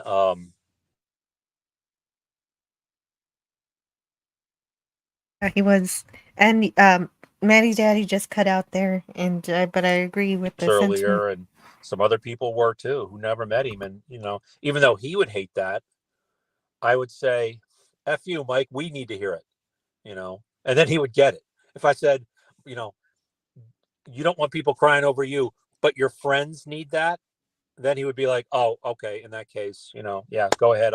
Yeah. I'll be over here reading a comic book or something." Yeah, that. Well, I definitely did need that, and I need probably more of it. But I appreciate him, and I'm glad we were lucky enough to know him. Yeah, I am too. When I met him, the internet hadn't been invented yet. Cell phones. That's probably true. I don't think you. I'm really sure you weren't born yet, Jill. And I don't know. Because almost born. Yeah, I was almost born, I think. Bird of Prey has a painting up, so I don't know if he was born or not. Because No, I'm 45. So oh, I was born. You were probably met Clobby. Yeah, no, you were just out of diapers when I met Clobby. God, I'm old. But it's good to talk to somebody who knew him in real life. We were close friends. I wouldn't say that I was his best friend. If my guess is that would be Minimus Claude. But I don't know if Mike ever thought that he had a best friend, because when you have too many choices, sometimes you can't choose. Yeah, it was probably more likely that Clobby was a lot of people's best friend. Yeah. That makes sense. I want to make sure that I say hello to Penny. I keep neglecting it, so I just want Penny to know I'm glad you got your shopping done, Penny. And she said hello to everybody here today. Hello to you. She just got home.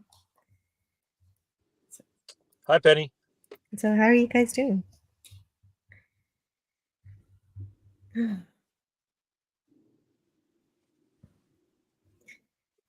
Well, Penny's always a delight. She is. Penny, you're $1 in my book. Great. And yeah, and so I've always loved reading books, but switching over reading comics is a different thing. And I was kind of helped by that. Doomcock sent me a comic book, Mirror Universe kind of related one. So maybe I'll read that and see if I like it. But if he sent it, it's probably great. The thing about comics, you have to find something that matches your person. It's like any other form of literature, right? And a lot of great movies started out as, or not. Yeah, some of them started out as comics. American Gods, by Neil Gaiman, was a series on HBO or something. I don't have streaming services, so the 300 was a comic book before. Oh wow, it really was interesting. Cool. Oh yeah, a lot of things you don't know were comic books. Started out as serious dramas, started out as comic books and comedies, and Abraham Lincoln Vampire Hunter. Oh, that was hilarious. Oh, that makes sense. That was a comic book, though. Yeah. Teenage Mutant Ninja Turtles started out as an insult to comic book readers, but it sold so huge that Eastman and Laird, the guys that wrote it, kind of suddenly, we love you guys, even though it was meant as a straight up insult.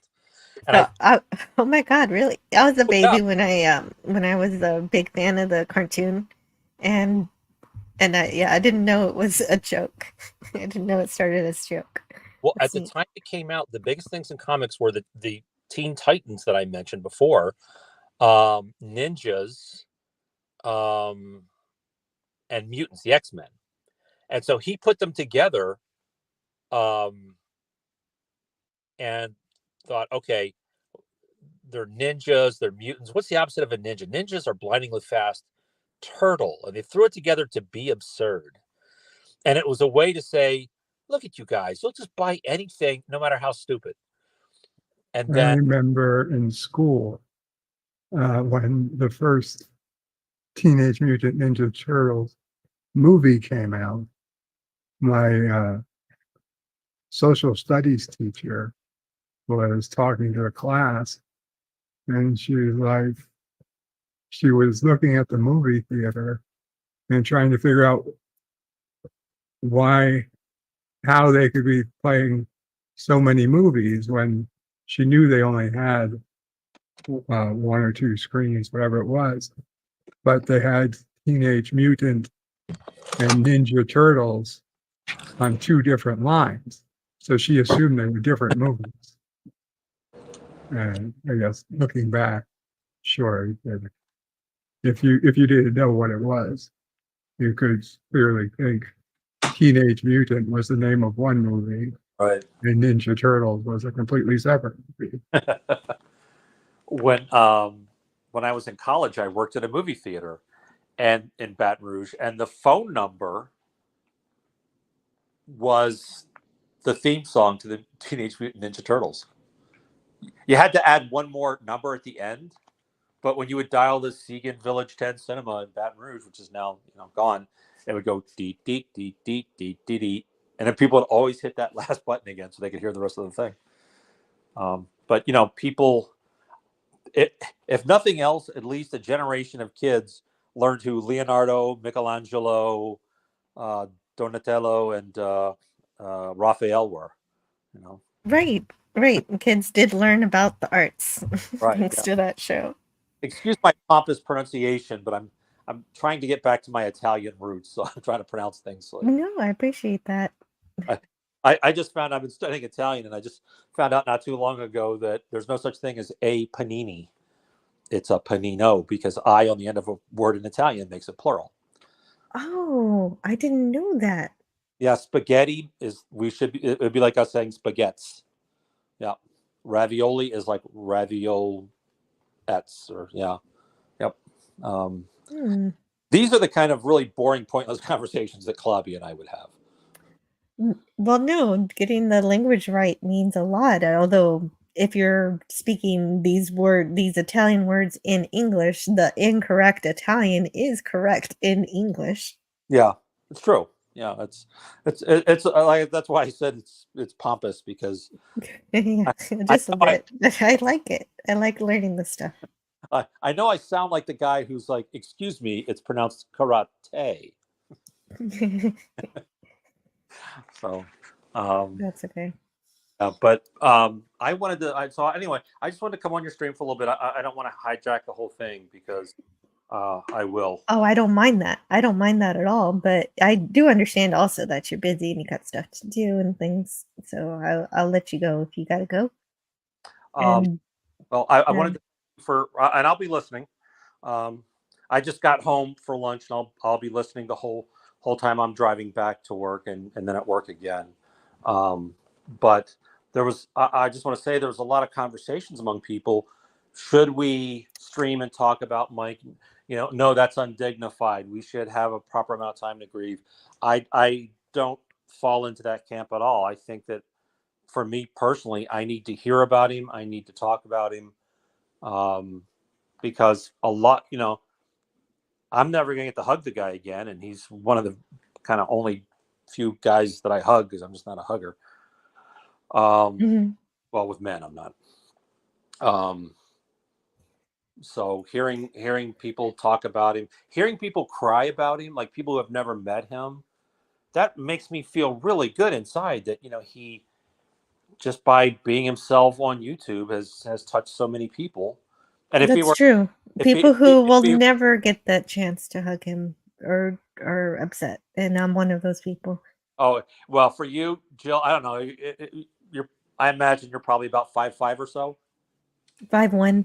Oh, 5'1". So you would need a stool to hug Clobby. He was 6'2". I'd stand on a chair. I wouldn't care. He would have engulfed you because he's a big guy. I'm 6'1", about 210, and I felt minuscule next to Mike. Um, but Wow. to give you a little glimpse into the Mike, the sort of unofficial Mike. A minute ago, when I said he touched so many people in real life, he would say, "I'm innocent. Nobody can prove a thing." That's kind of his sense of humor he had. So, but he was never able to share that with more. He did. A lot of people, though. He did. Okay, Thousands of people that he probably never even talked to. well, I looked at his at the stream the other night that you were on. Raquel and Mark and Ash and Midnight's Edge and and me and Claude and all those other people, and it has over 5,000 views. Oh, oh wow. Yeah, Yeah. see, okay, more than I thought. Probably and even more than that. Yeah, probably so. I mean, I this is the one thing I wish he could have seen. Um, when I was watching the night before I logged on, I was putting Maddie in her Spider-Man pajamas and stuff. I looked at the counter to see how many people. I was like, I'll bet there's 100 people watching right now, and it was more than 700 at just this random point in time that I decided to check the thing. So it has, I think, like 786 likes or something like that. So Oh, I wish they would have come out for when his other shows like that.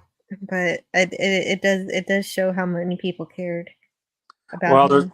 there's a great Even outside of YouTube, who came directly to it just for this.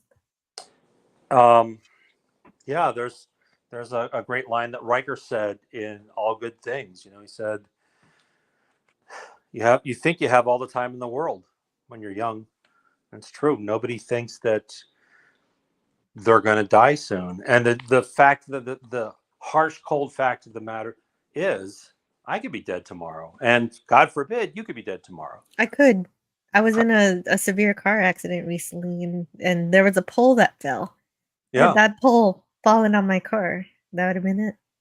yeah, yeah. I mean, we kind of all history has been trying to make sure that we don't exist for thousands of years. Wars and plagues and famine and diseases, and it's amazing that we've survived this far. But when my dad died, there were a lot of conversations that we didn't have that we needed to have. So from then on, I just, if I love somebody, I'm going to tell them. And so I think the last thing I'm going to say here is that, hug your kids, hug your parents. If you have, if you're lucky enough to still have your parents, call I up am. that friend that you've been meaning to call and you keep putting off because something like this might happen. And I'm the lucky one. I got to have mhm. lunch with Mike in April. We had like a 3-hour lunch. Yeah, that was good. I have been. I've been taking my kids out to play and go do stuff, and I've definitely been loving them. And I always pick up the phone when my mom calls, no matter what I'm doing. And so I definitely make sure that's important to me, and it that does make sense. That's good advice for anybody is um, to cherish the people that you have. Yeah. I keep saying I'm going to go, and I am, but I believe you.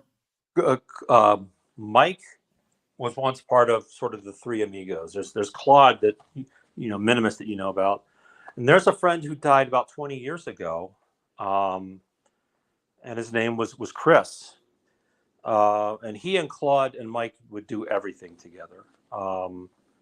As a matter of fact, now Chris was an artist, and he painted.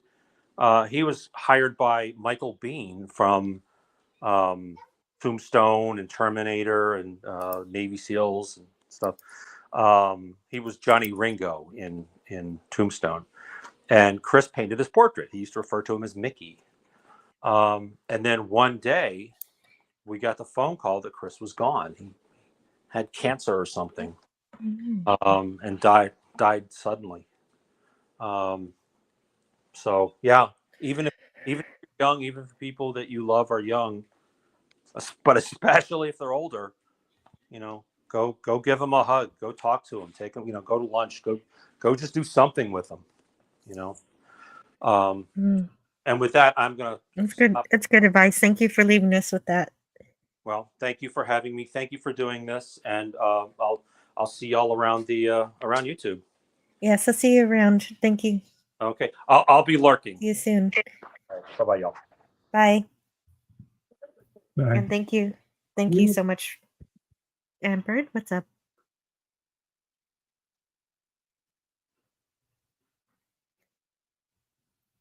Were you about to say something?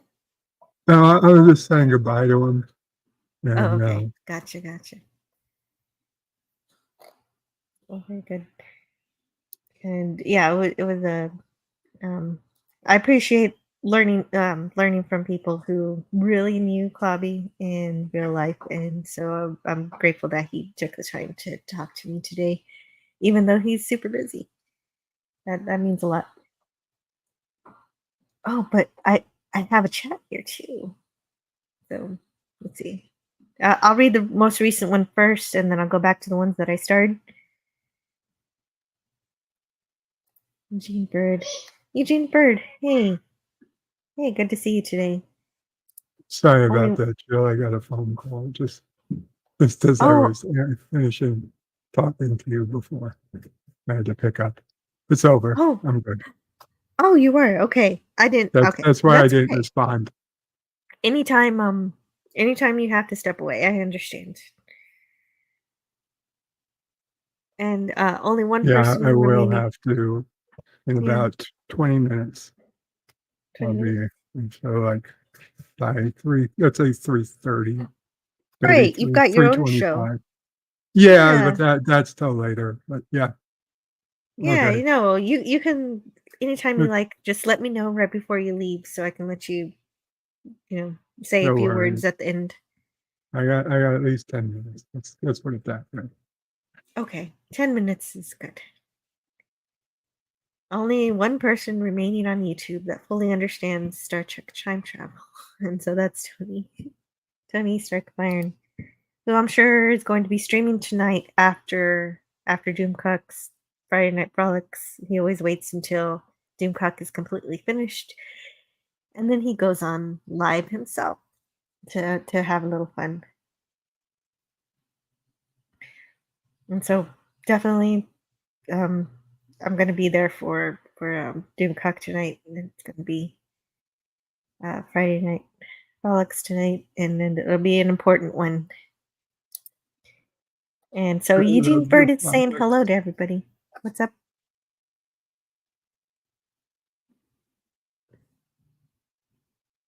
I'm sorry. I love the frolic. I do too. Just a short.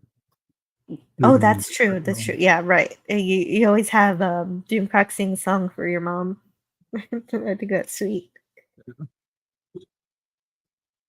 She listens. Yeah. There he says, I took Latin for one semester in junior high school, 8th grade, and I got an A in English class at the same time. Never happened again. Wow, that's cool. I never took Latin. I always took Spanish.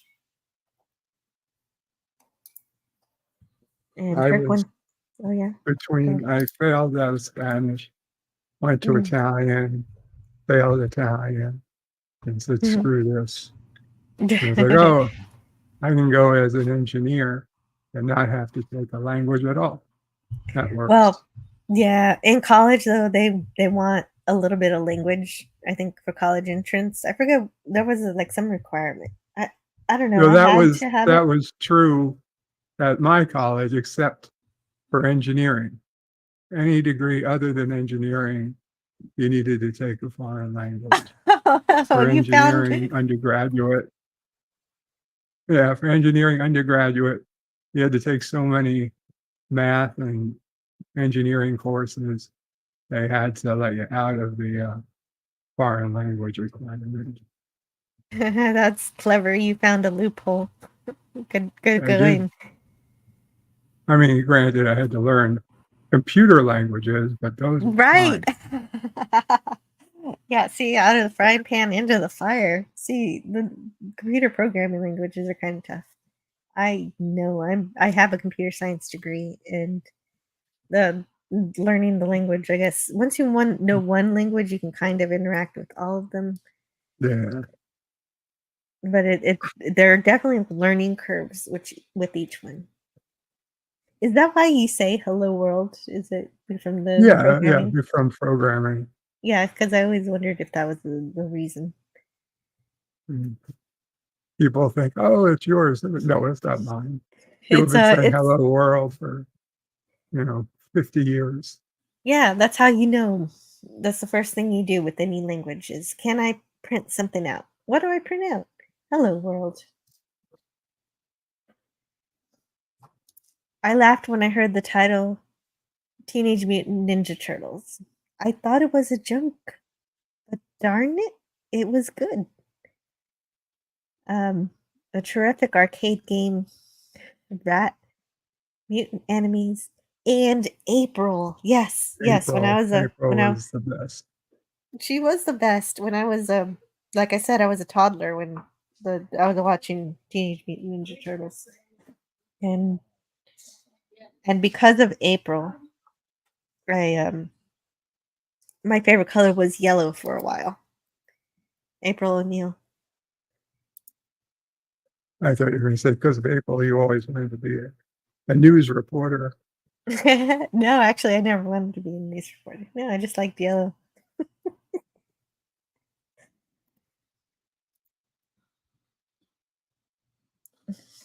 And Maddie's daddy says, "That's amazing to Herc 130. I worked there for a few months." Oh, that means I missed something. What did I miss?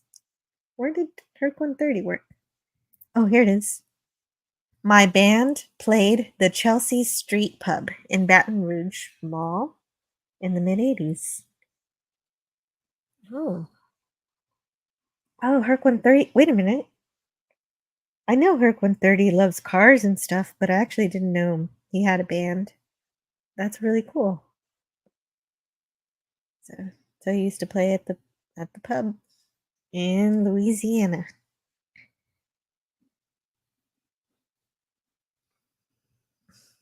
And and Maddie's daddy worked there. It is really a small world. James Caserta says Jill needs a Jill bot. What? Like I don't know, I don't know. It's so interesting. No, I don't want to Jill. Nope, nope, nope. That's not I'd happening. buy one. I don't know where to find one, so I'm not going to work on that. But what I'm going to do is thank Eugene Bird. Thank you so much for the present here, Eugene Bird. It's a super sticker of. Actually, I should be sharing this. Be sharing this anyway. Let's share the chat.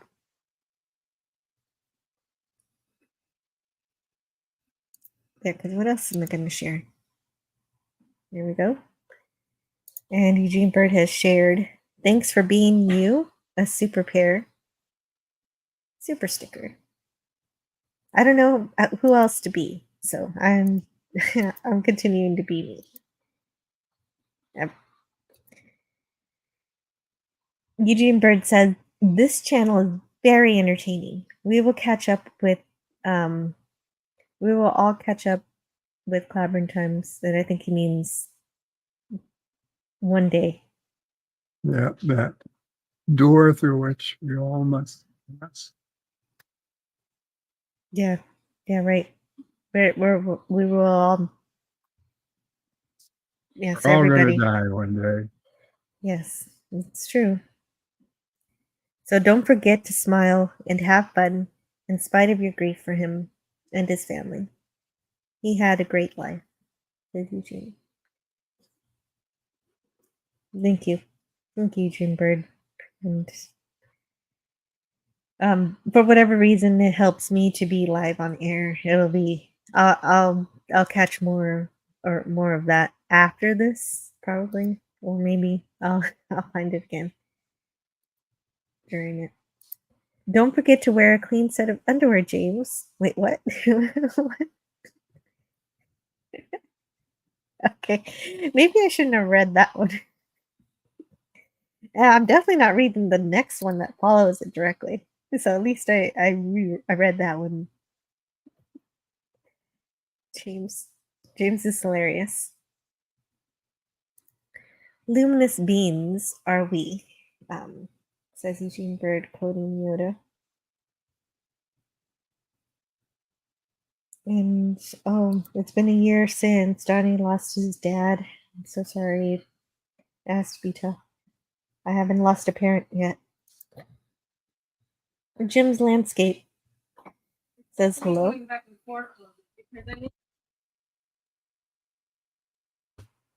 Hey, hello, Jim's Landscape. I saw that you're promoting that you're doing reviews of your very own fan productions, because of course everybody knows Jim's Landscape does Star Trek fan films, but he's promoting them by making reviews of his own work. That's pretty smart.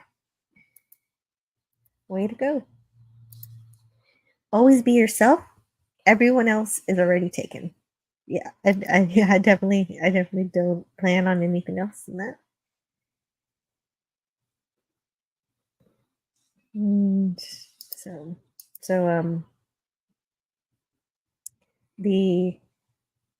since the thumbnail is of Shore Leave, the sequel to Shore Leave, Once Upon a Planet, I don't think I've ever heard your opinion on that episode, Bird. What do you think of it? To be honest, I haven't watched it in a long time. Oh, you don't remember? I watched it. I watched it originally. I haven't rewatched that one lately. Okay, so it's one of those ones you watched maybe. I remember watching them all when they came out. Oh, okay, you did. You watched them live. That is really cool. Well, not live, but Wait a pretty minute. close. Yeah, you would have been a small child when they first came out. Oh, you mean the TOS episode? The TAS. I thought you meant the animated series. No, I did mean the animated series. Okay, the animated series. Oh, wait a minute. You weren't born yet. You weren't born when the animated series came wasn't. out. No, but you might have seen it on. No, okay, I meant as a child. Okay, so then for you, it was on. Was it on reruns? I don't know if it was a rerun or if like my uncle may have had the VHS or something. Or, honestly, I don't know. Oh, wait a minute. Your uncle was your uncle a Star Trek fan? Oh yeah. Obviously, if he owned. He was a big thing. Although to talk to him now, he was all about the space battle, and he really didn't feel as deep as I do for the Spock, Kirk, McCoy trichotomy. You sure showed him Deep Space Nine. Yeah, if he likes the battles. He does. He does like the space battle. I was kind of hurt to hear him say, "Oh, did you see that new Star Trek? What's it? Strange New Worlds?" I was like, "Oh no, my uncle's gotten too old to understand what's good Star Trek." That happened to me recently too. I was talking to older Star Trek fans who are enjoying Strange New Worlds, and I'm like, okay, at least somebody's enjoying it. I can't. I tried. Well, that was another thing I was very grateful for with Clobbering Times, is that back when my channel was brand new, and I had no subscribers, had no very few viewers, but he was there he was there for me on Fridays for a while, for I think almost the whole season. I don't at least a few episodes we reviewed together, and so that was really good to talk to somebody who I kind of could connect with on the opinion that Strange New Worlds isn't isn't really, it's not Star Trek. But I guess if I want to be diplomatic, I could say they're all in different universes or something. But I Mhm. can't do that because that's not official. If Kurtzman would come out and say these are all different universes, every single one of my shows, then I'd have a little, there'd be some kind of um, olive branch there to say I recognize I'm not making what Star Trek was, Yeah, I mean, but that it it's doesn't exist. so stupid. It's so stupid. Just like, say it's a different universe. It's so easy. JJ Ah, managed it. Like I'm not the biggest fan of those movies, there but are at least he five put lights. them. Just say there are five lights. Yeah, right, exactly. That's what it is. It's a gaslighting of, oh no, this is totally Star Trek. No, don't question it. And so that's why so many people have trouble with it, and I agree with that trouble. And so Booger 414 says DS9 is kind of a poor man's B5. Ah, I do hear that opinion a lot, that the creators of Babylon 5, they brought their story to yeah, Paramount, and yeah. Paramount was like, "Nah, we don't want it." And then they kind of just happened to make a space station Star Trek show. Listen, I get it. I'm sure there was some copying going on, but how much could they have copied? It's like I hear from people, and like everything that comes up, like, oh, that was from this, that was from this. I just can't believe that, the Babylon 5 people could have had so many details in their book before they had all the scripts written, before any script was written, that they could have had all that details that The they problem is, yeah. they claim came from. And then even though there's stuff that came from Star Trek before it, they don't, well, that's fine. They don't acknowledge that the Babylon 5 people took anything from Star Trek, but only Star Trek took from Babylon 5. Might have been a two-way street eventually where they collaborated a bit in a weird kind of way where they influenced each other. At least a possibility of that. Larry, a Star Trek show that doesn't explore, what could go wrong? Larry, if you just watch Deep Space Nine, they explore. First, the theory was instead of them going out, the crazies would come to them, which they did in season one. And then, Almarine. yeah, and then when they did start to need to get off the station, they started using the runabouts to explore. And then they had the Defiant, and they were going deep space exploration with that. So it managed to do its thing. The fact that it was a space station, that was great for the B plots and whatnot, C plots, and Mhm. learning about Bajoran's Yeah, culture, religion, all types of things you'd never really learn about on Next Gen. Yeah.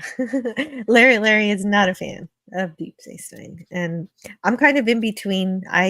If you hear me talk to Deep Space Nine with Raymond, I enjoy it and I have some fun with it. But if I have my problems, I'll talk about them. I just I enjoyed it. I like it. DS9 was a boring soap opera. I understand it was a bit of a soap opera, but you know what? Soap operas run for 20, 30 years. They're not necessarily bad. I mean, don't get me Yeah. wrong, they're not great, but They did kind of go a little crazy with all the romances towards the end there. yeah. But I don't know. Feel like Hold on some of just the a most second. And please sorry. continue just for a minute for me. I need a moment. Yeah, no problem.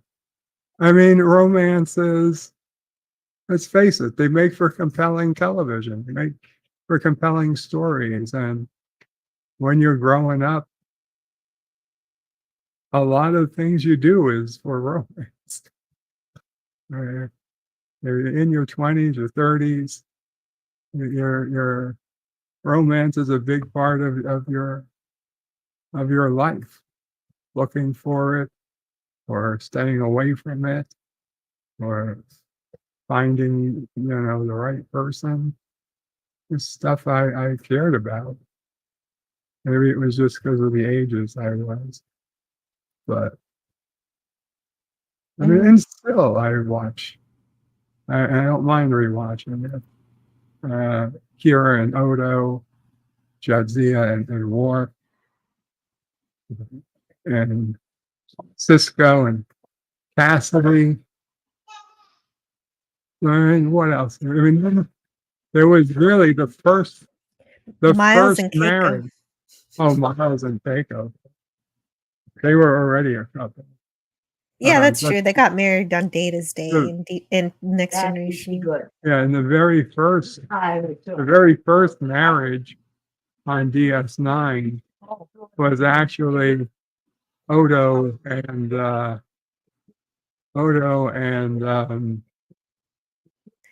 Troy's mother. What's her face? Oh, Loxana. Laxwana, yeah. Loxana. Laxwana and Odo, I believe, were actually the first marriage on DS9. So Was that because she was gonna have a baby? What yeah, was that? This does yeah, sound like a soap she had opera. gotten pregnant, and the father was going to take, because it was a boy, the father was going to take the baby away from her because in their species, boys are raised separately from girls. They're not allowed to be around their mothers at all. Oh, speaking of babies, holy crap. Penny says later, y'all. Headed back out to get items for my daughter's baby shower tomorrow. It's a girl. Congratulations, Penny. I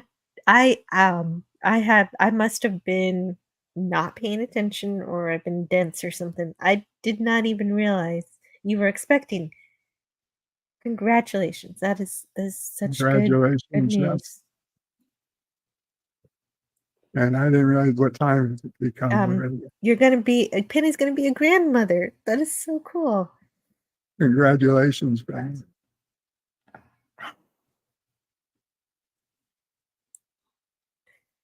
That is good news. I hope you have uh I hope she has a safe and easy birth. That's great. Great news. A Star Trek show that doesn't explore. But you explained that one. I'm just going through the chat, see what's here. Oh yeah, and Quark and Grilka. Yeah. Quark and Grilk. You know what? You know how 2020, like some calendars, you can buy calendars from previous years that match up with the current year. So I bought a 1996 calendar for Deep Space Nine for this year because 1996 matches up perfectly with the months and the days for 2024. And that's this month's picture is Grilka and Odo. Nice. What year, Magic? 1996. Wow. Yeah. And so that happens for every year, every year you can find Mhm. previous years that match. Yeah, it was a good year in It was 96.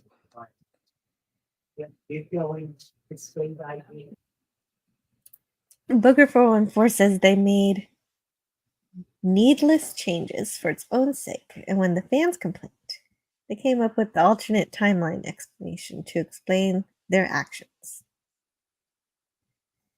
Yeah, it doesn't work. Refried grill cut. What? So many of the changes were not needed. Oh, right. Okay, he's talking about the timeline, the Kelvin universe. It can stay over there. I'm not worried about it. And I won't worry about the Kelvin universe until Scotty makes me do a review of Star Trek Beyond, which is going to happen one of these days. And Larry says, I'm like Raquel. I want science fiction in my science. I prefer it, but I don't mind sometimes if things get a little icky.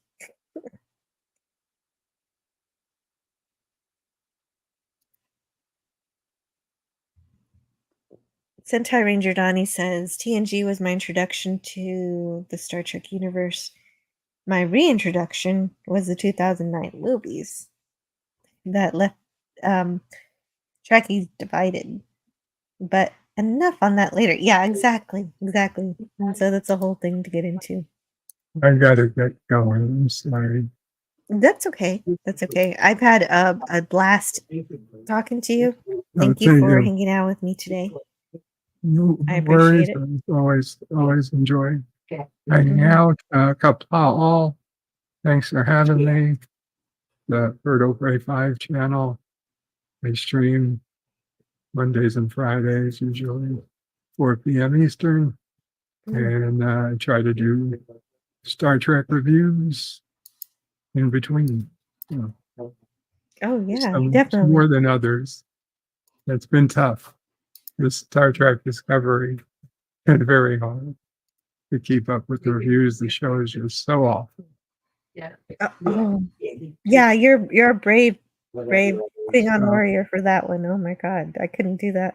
I couldn't get past. I tried. I thought, oh, it's the last season. I gotta watch the last season. 2 episodes in, I gave up. So you have fortitude. I've You seen have them all. I've only done reviews of about half. you have a strong stomach. Is all I can say. That's true because it's kicking my ass. It doesn't show. Thank you. That's about it I've got. So kapla all. Take care. Thank you. And you're welcome. Yes, everybody check out Bed Life today. He's gonna have a great show. I know he is. He always does. He always knows how to continue a show on his own, and he has a great setup, a great delivery, a wonderful sense of humor, a great sense of storytelling. So he can tell lots of personal stories. He doesn't mind sharing. He shares a lot, and I'm really impressed with his ability to do that kind of thing. And yeah, no, Bird of Prey 5 is awesome.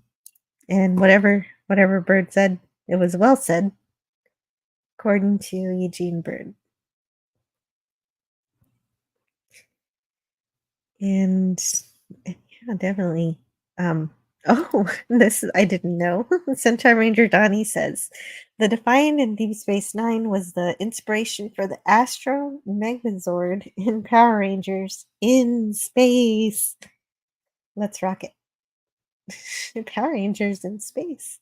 Definitely haven't heard that one. But Donnie, I stopped watching after the Green Ranger turned into the White Ranger, so I'm a little bit behind.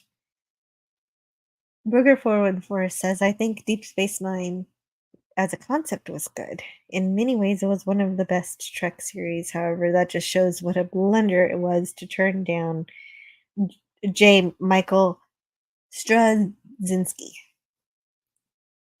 Yes. Both Deep Space Nine and Babylon 5 have good theme tunes and scores. That's true. Donnie's always looking for the positives and stuff, and that's why I appreciate him. It's true, the music is good. And Larry, yeah, right. And I completely respect Bird of Prey 5. He is a top tier Star Trek fan. No kidding. That is, yes, he is one of my favorite people to listen to. And Bird, yeah, Bird is a true Trekkie, Trekker. Utter mess. What? I'm not the president of the Star Trek fan club. What? That's somebody else. That's like it used to be. It used to be oh, what's her name? And she helped with the fan letters. I took a picture with her. It's my favorite picture. Tremble. The Trembles. Yeah. So Bijo Trimble was the president of the Star Trek fan club at some point, but I don't know who it is now. I don't know if they're like but if you want to pretend I am, that's okay. I do love it. I do love Star Trek very much. And so that's why we talk about it, and we'll keep talking about it forever and ever. But I like other sci-fi stuff too. Retcons are lazy, bad writing, and it's not creative for sure. JJ retcons are the problem. Kelvin timeline is the solution. Don't hate the solution, fix the problem, and that's why Kurtzman can never be Star Trek, because he won't admit that his crap is not in the regular universe of Star Trek. And so that's why it is not Star Trek. It doesn't even have the basic respect. Oh, thank you, Larry, Bijou. It took me a minute. She lost her husband recently. Yes, I heard about that. That is terrible, terrible news. That was very recent. Despite being a Babylon 5 fan, I also have a soft spot for Deep Space Nine. I still need to watch Babylon 5. Speaking of other sci-fi, I want to get into. For some reason, I have a habit of watching a bunch of sci-fi series, but only the first season. So I've only watched the first season of Expanse. I've only watched the first season of Babylon 5, but I plan to go back to both of those series and catch up. So does Vulcan have a moon? I'll wait. Okay, so to answer that question, you go back to the episode where Uhura's kind of bored. She's kind of like, frequencies. I don't want to hear about frequencies anymore. she's kind of flirting with Spock in a weird way, but in a not a weird way. Not weird at all. She's absolutely charming and beautiful and wonderful. And so it's just and that's where she asks them about Vulcan's moon, and Spock replies, Vulcan has no moon. And so ever since then, it's been canon that Vulcan doesn't have a moon. And so Maddie's daddy says Vulcan has no moon. Correct. Yes. Booger 414 says yes.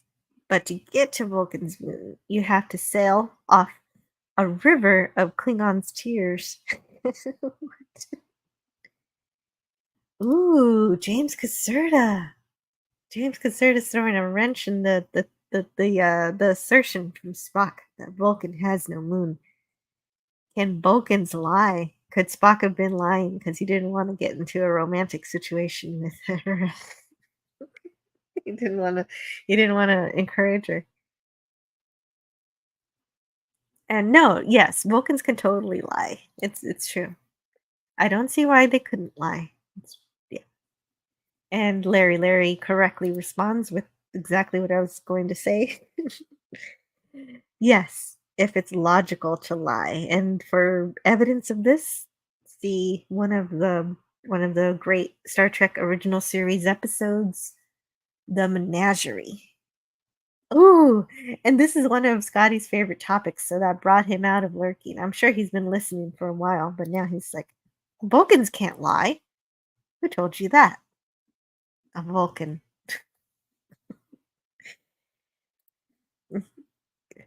So you wanna bring Scotty out of lurking. There are a few topics that'll get him to do it. And there you go. I found one. Good job.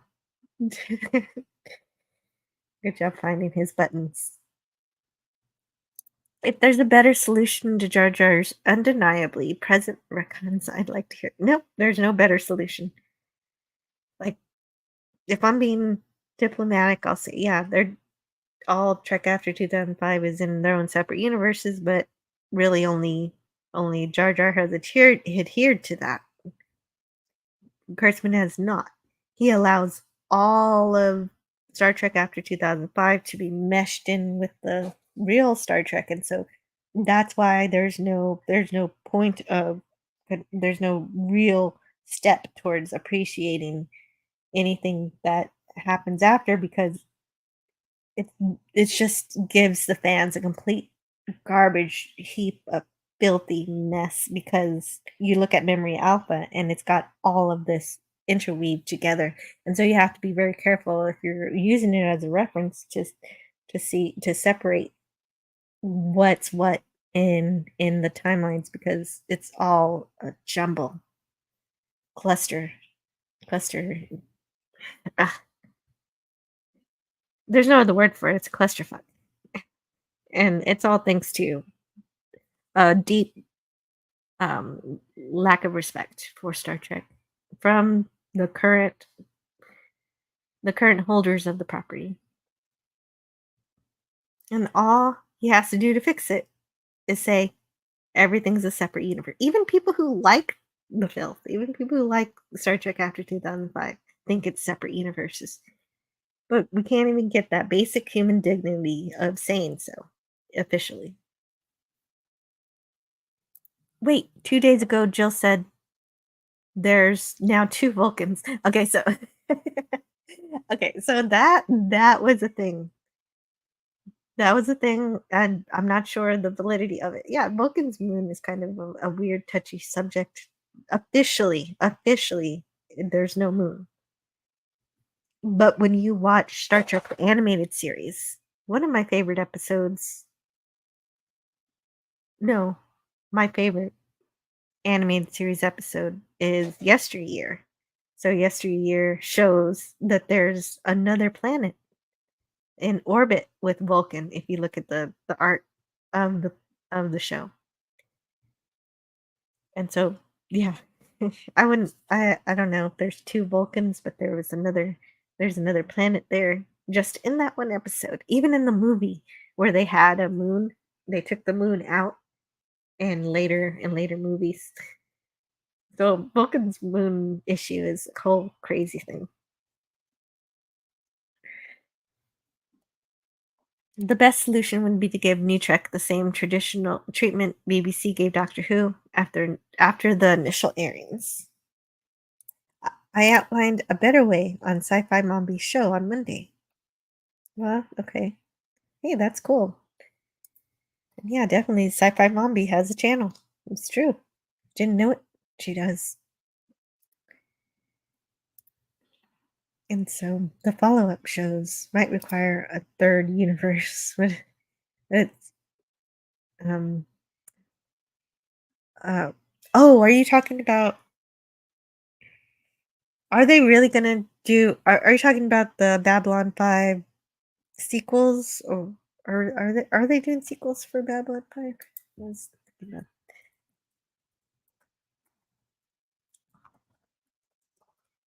about- Um I still need to watch the first for the next 4 seasons because I've only seen the first one. DC Fontana wrote Yesteryear. Yes, she did. That's what makes it so special. And she not only wrote Yesteryear, but she was essentially the showrunner for the animated series. If you see Scotty acting inconsistently in my script, oh, that's not a complete sentence. All right. You can assume Scotty's been cloned. Oh, okay. Okay, so look out for clones in Captain Notfinity's comic book, which we don't know the release date of. Definitely not Christmas, and we're all unsure of that. Okay. So Scotty is responding to Donnie that I am all Donnie. Current sadness clouds excluded. There are sadness clouds, but I hope you have a good day today, Scotty, with your friend. I hope that goes well.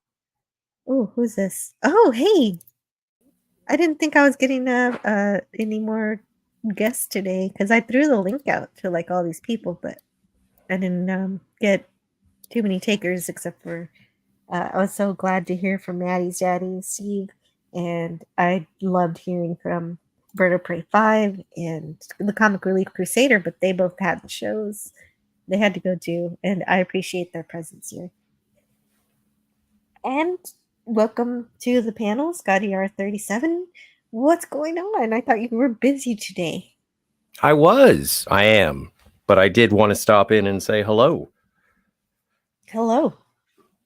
All right. Well, thanks. We're out of time, everybody. Hey, what? No.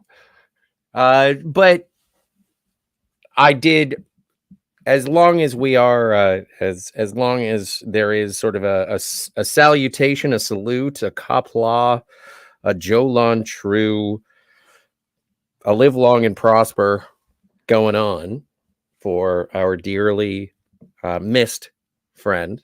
I did want to just offer up my salutation. I've sort of tried to stay out of this because I knew Clobby, and Clobby was always very pleasant to me. We had our disagreements, and that's sort of what I wanted to highlight, is that he was a gentleman who dealt with my snarky sarcasm in a way that was still very welcoming and allowed us to disagree as gentlemen. And I enjoyed that. He was almost singular in his grace. And I did appreciate that. And obviously a hub of Star Trek love, even though sometimes we crossed the streams for total photonic reversal, but it was never that we never parted ways as disliking each other. Disagreeing, sure. Disliking, never.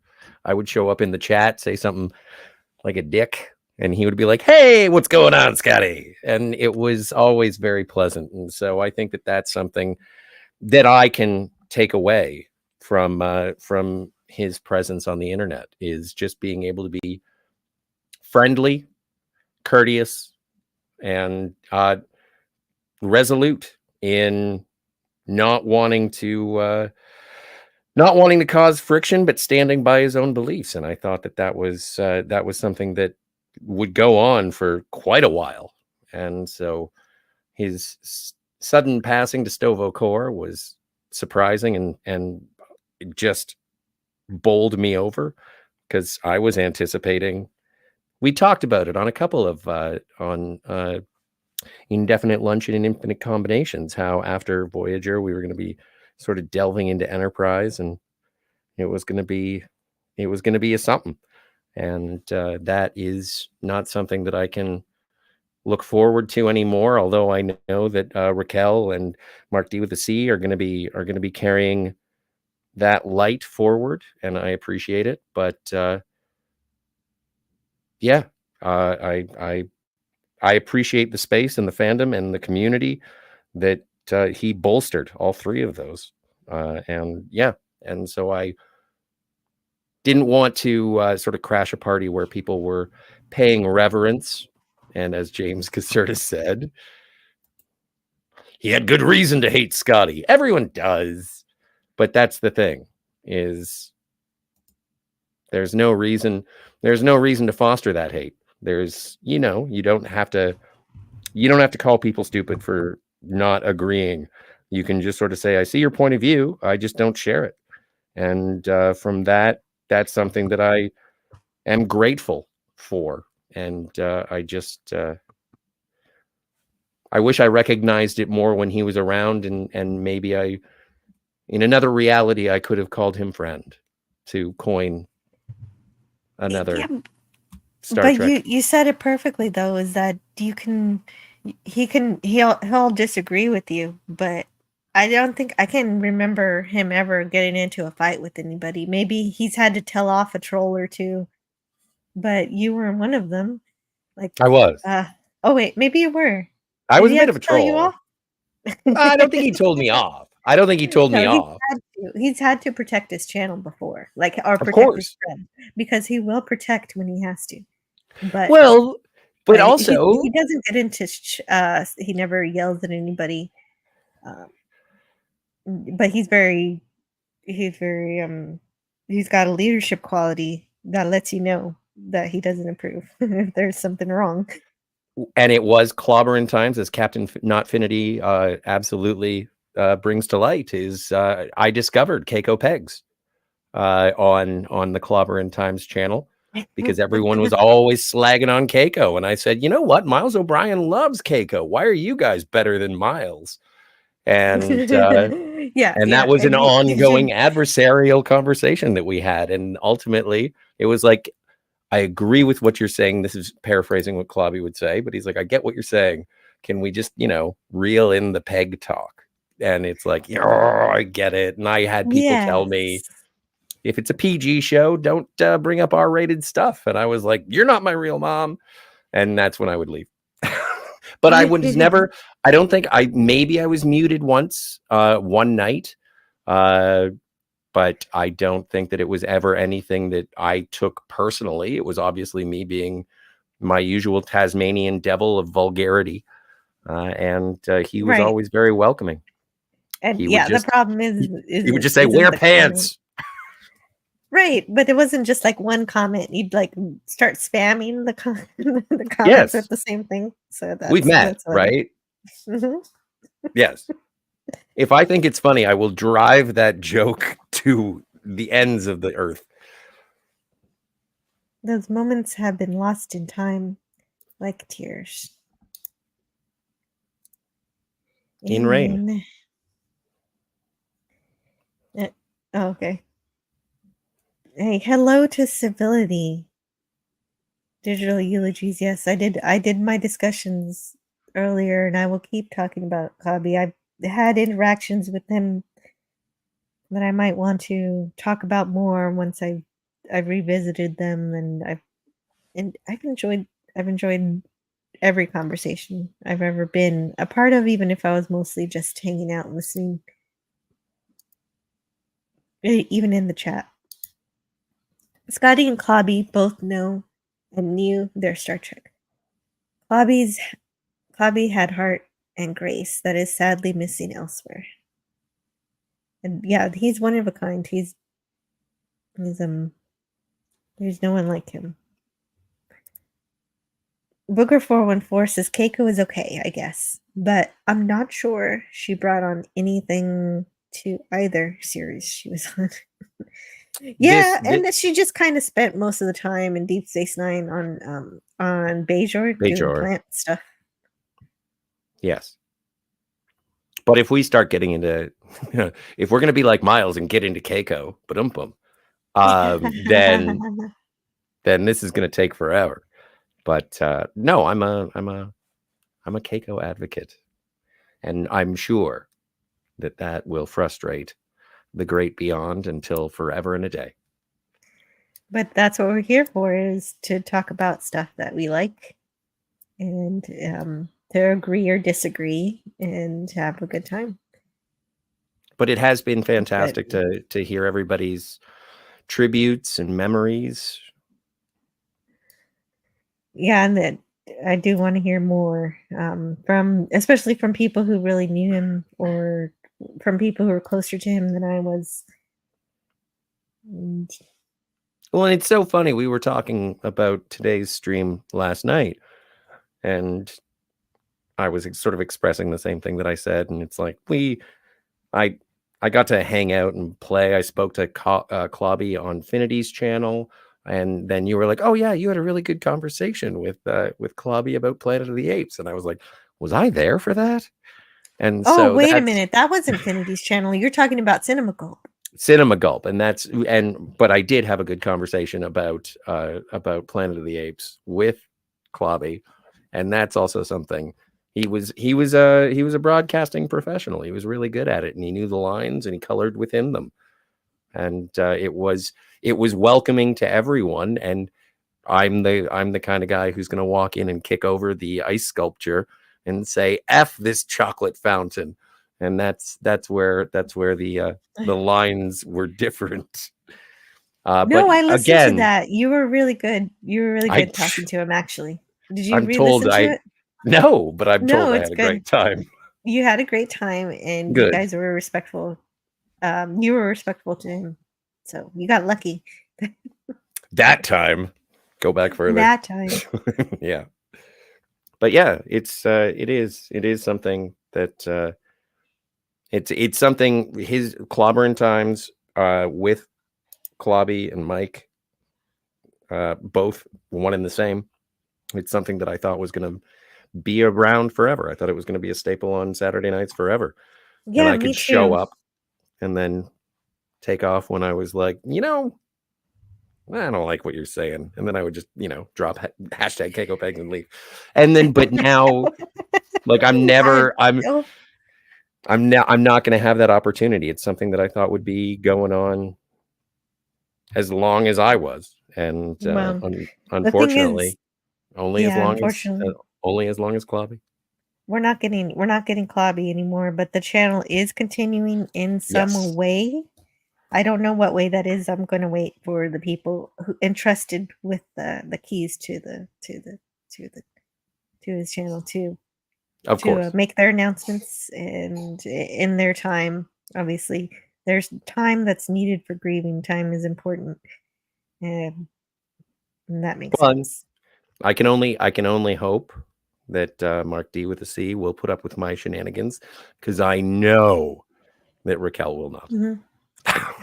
Oh no, yeah. Well, she has patience within her. I think she's a really wonderful lady, and I appreciate everything she does, and I admire her creations and her show with Clobby, and so And hearing obviously from her is something I want to do. So anytime I get a chance to hear from her, I will be fortunate.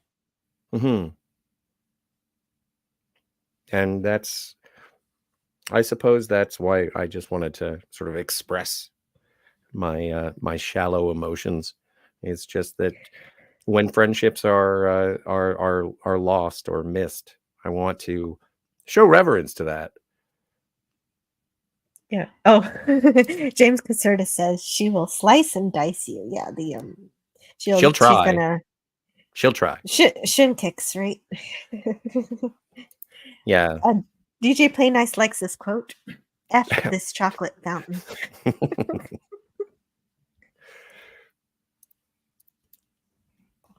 So that's. Chocolate is a serious thing.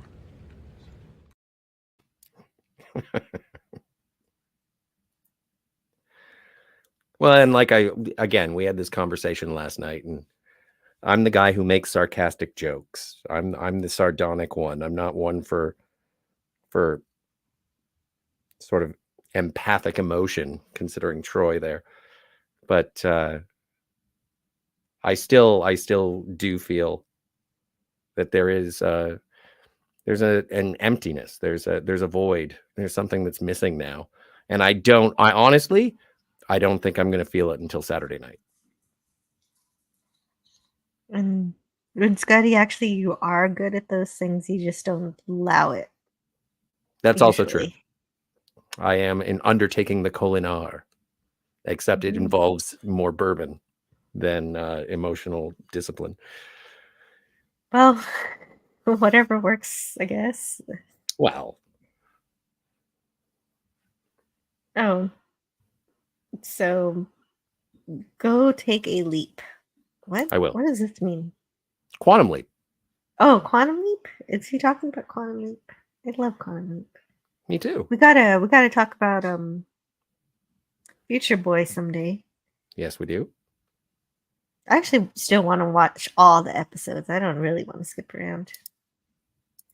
But that's how Sam did it. Yeah, I know. So I got well, there you go.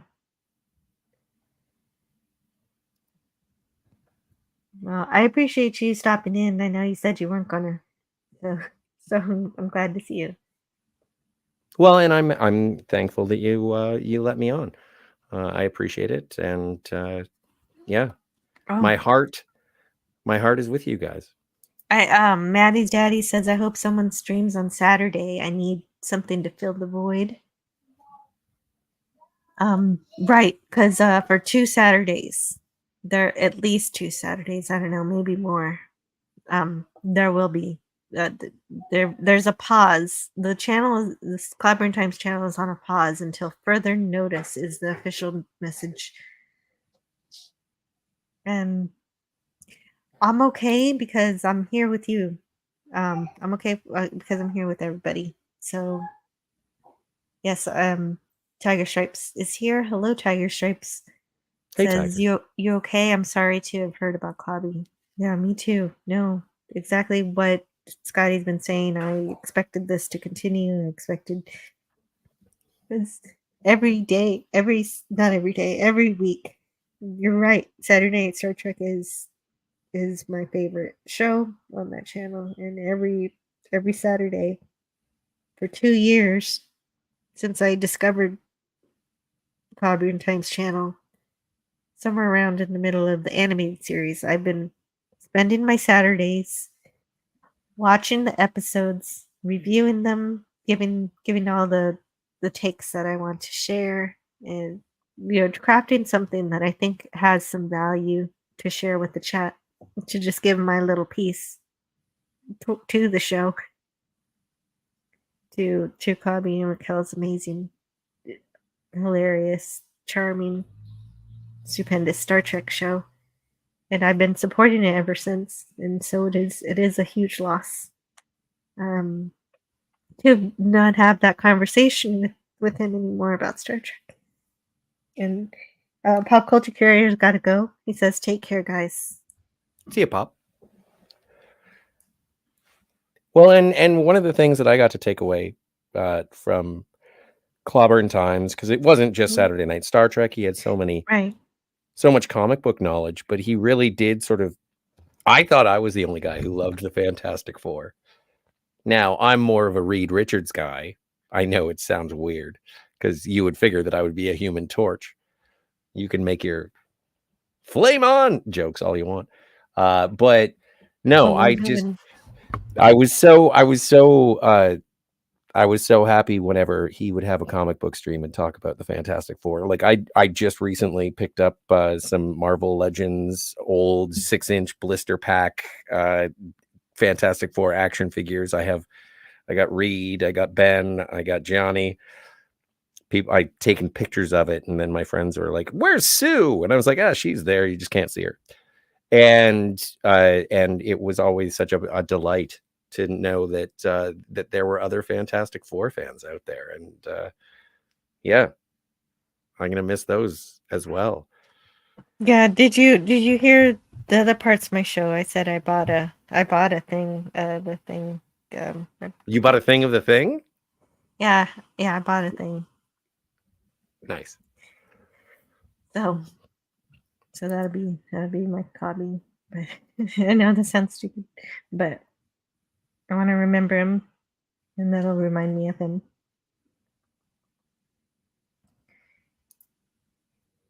That's funny. My main thought of Clobbering Times was that he was always civil to me. Ditto. Yes. Why the Even torch? when No love for Herbie the robot? F Herbie. I don't know how anybody else feels about Herbie, but I felt very disappointed when I saw the 60s cartoon and there was no Human Torch. I was like, no. Although that did introduce me to the Fantastic Car. Hmm. Maybe someday I'll read more than the first. I think when he had his 1,000th when he had his 1,000th live stream. So that was 500 episodes ago, because he just had his 1,500 live stream celebration, 15 years, 1,500 episodes, including his podcast before YouTube. But during his 1,000th episode, I read the very first Fantastic Four issue just for that, and just came on and talked about it a bit. And I don't know if that mattered, but but I've only read one, and it was because of Clobby. I have an omnibus. I will send it to you. It's very heavy though, so you have to pay for shipping. I'll probably just buy one then. Makes sense. If I can. I don't know how expensive they are. But yeah. Maybe Okay. someday I'll check it out.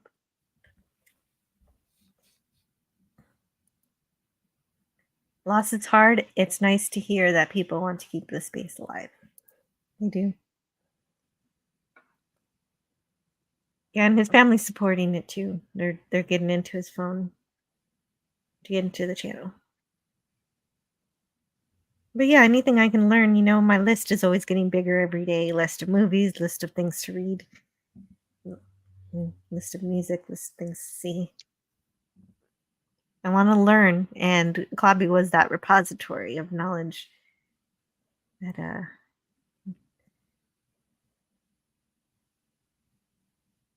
you can't exactly tap anymore, except for what he's left behind on YouTube, for all the shows he's been on, everybody he's helped. Well, and that's sort of a nice legacy in terms of, I know I haven't listened to all of the shows, and I'm sure that there are people listening right now who haven't listened to all Right. those shows, and so Exactly. you can go back, and if you want to hear his voice, it's there. Mm-hmm. And I know a few of the channels he used to be on, so I could go to their back catalog too and find all the times that he was on their channel. Because there are plenty of those too. Well, and I don't want to take up too much of your time. I am the guy who showed up at the wake just for little sandwiches and some punch, and so I wanted to say right my at the bit end. right at the end. But I'm We gonna still had take some off. leftovers, so I'm glad you were able to have them. Thank you so much. Thank you so much. So yeah, I don't know. I want to say something something profound to leave on, but I got nothing. So I guess I'll just see myself to the door. And Well, okay. I hope you have a good. Well, you are doing what you should do, which is you're gonna go appreciate your friend. So have a good day with your friend and thank you. enjoy that time with him. Thank you. And you guys have a great evening, and I'm sure I will see you in the future, whether you like it or not. Thank you so much, Jill. And thank you, You're chat. welcome. Whether you like it or not, you're gonna see Scotty. That's the plug. That's where it is. Yes. Thank you again. I'll see you soon. You're welcome. Yes, please follow Scotty R37 on the Twitter, and make sure to subscribe to the Phantasmagorium. I think they're on hiatus on their shows right now, but whenever they'll figure out, eventually Scotty or Kat will say, "Hey, I want to talk about something," and that's what'll happen. They'll start talking about it again, and so it's a channel that disappears and reappears on a regular basis. So don't count it out just yet. Oh goodness. Oh hey, then I had that. Let's do that. because we could also do this.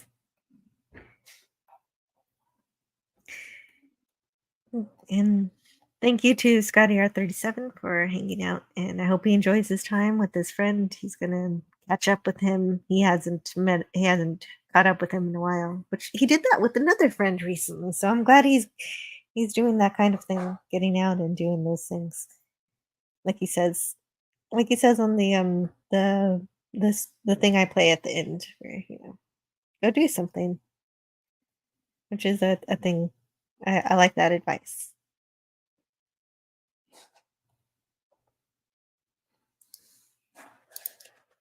Giving reviews that cause the rest of us to have to look up words in the dictionary.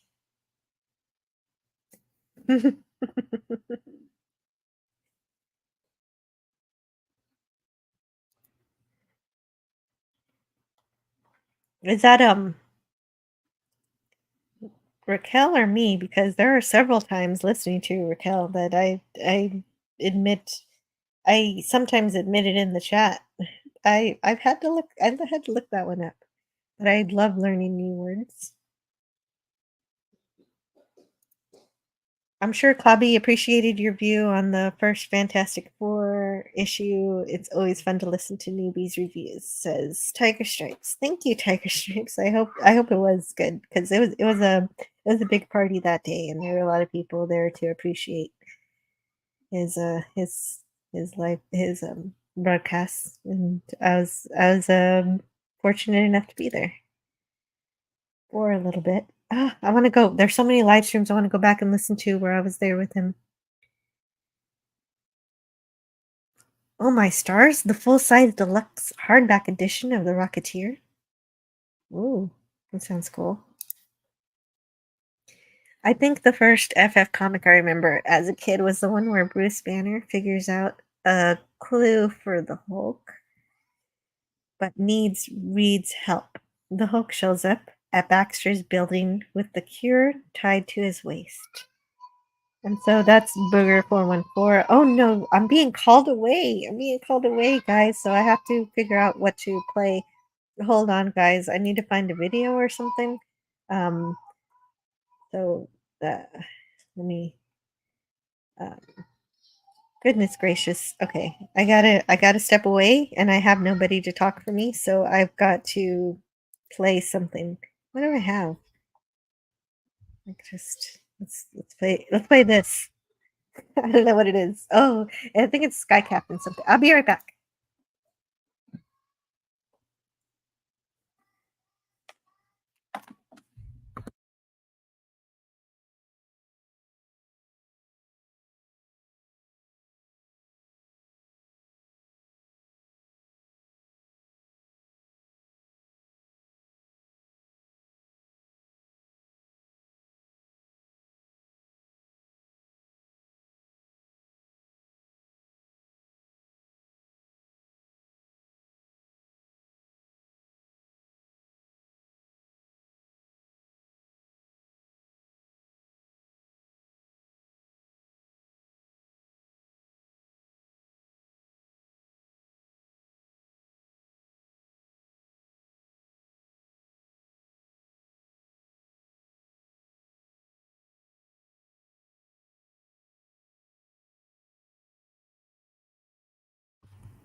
Okay, so that was a silent video of some gameplay footage from Sky Captain and the World of Tomorrow, or whatever.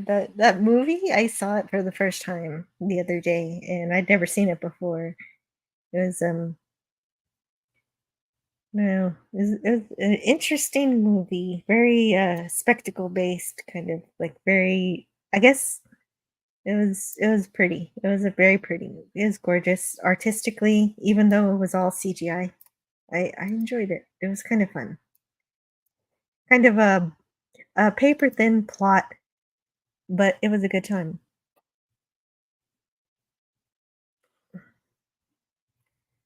So Larry asks me, Jill, have you seen The Prisoner TV series from the 1960s? Most of the episodes. I watched most of them, but I haven't finished it yet. I don't know why I keep saving those last 2 episodes. I think I'm saving those last 2. But I'll probably, when I get to watching them, I'll probably listen to Cardinal Sin's review of them. Because that's what I was doing. That's why I was watching The Prisoner. Is because Cardinal Sin had a review show. And I was following along with that review show. But I didn't finish. I got busy doing something else.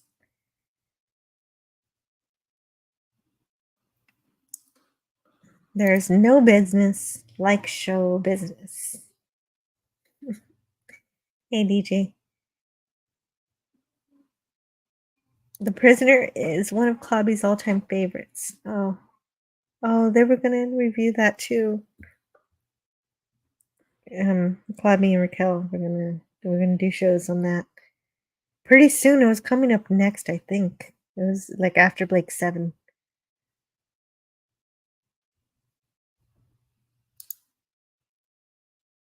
They almost did it first because they were like, oh it's Clobby was like, it's shorter. But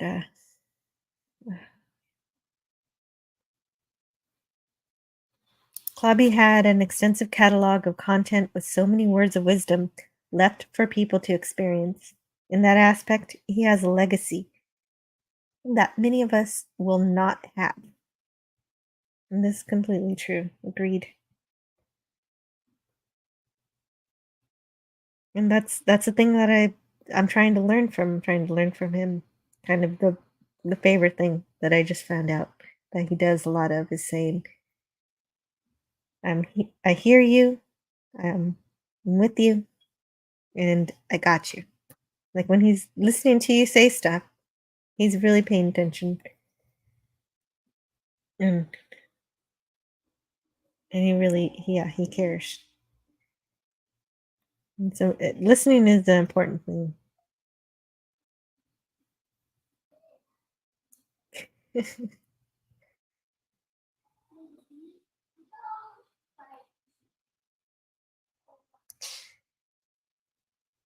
That was me? What was me?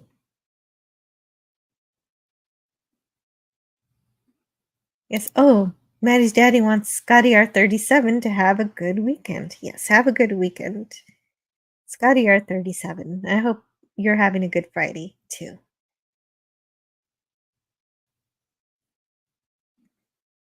DJ Play Nice says, you were my Clobby gateway. Oh, really? I followed one of your links that I appreciate so much. That took me to his channel, and I didn't leave until now. It was a brief but bright experience. Thanks. I'm glad you found value in that because I'm always sharing out his channel, and I'm glad if I could have sent a few people over there. I'm glad I did. Number 2, DJ Play Nice says, next member stream, I'd like to visit that and also share what would be considered my testament. I am blessed to have known Mike even a little. Everyone was, yes.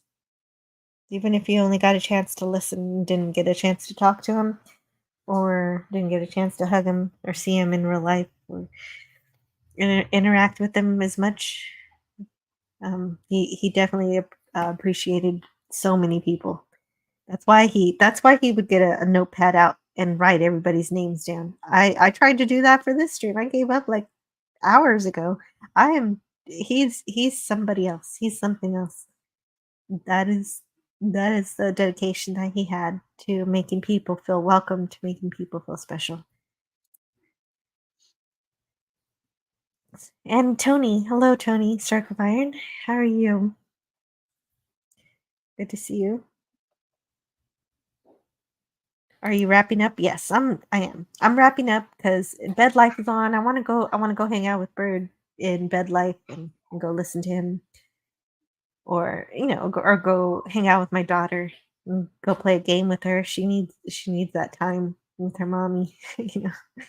Maybe another game of hide and seek or something. I don't know.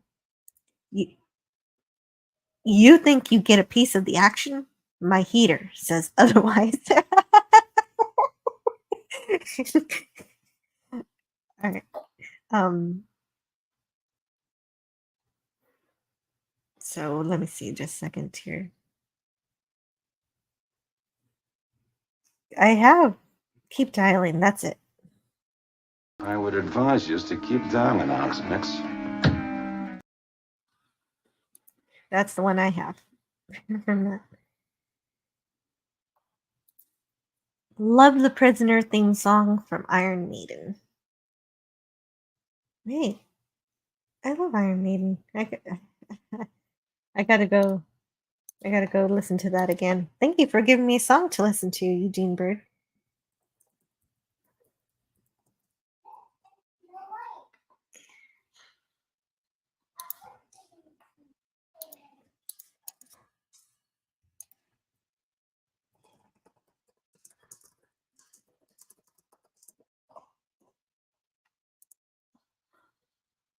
Give me a few. I just woke up. Oh, okay. I'm on my way, Jill. Okay, yeah, you're welcome to help me close out the show for sure.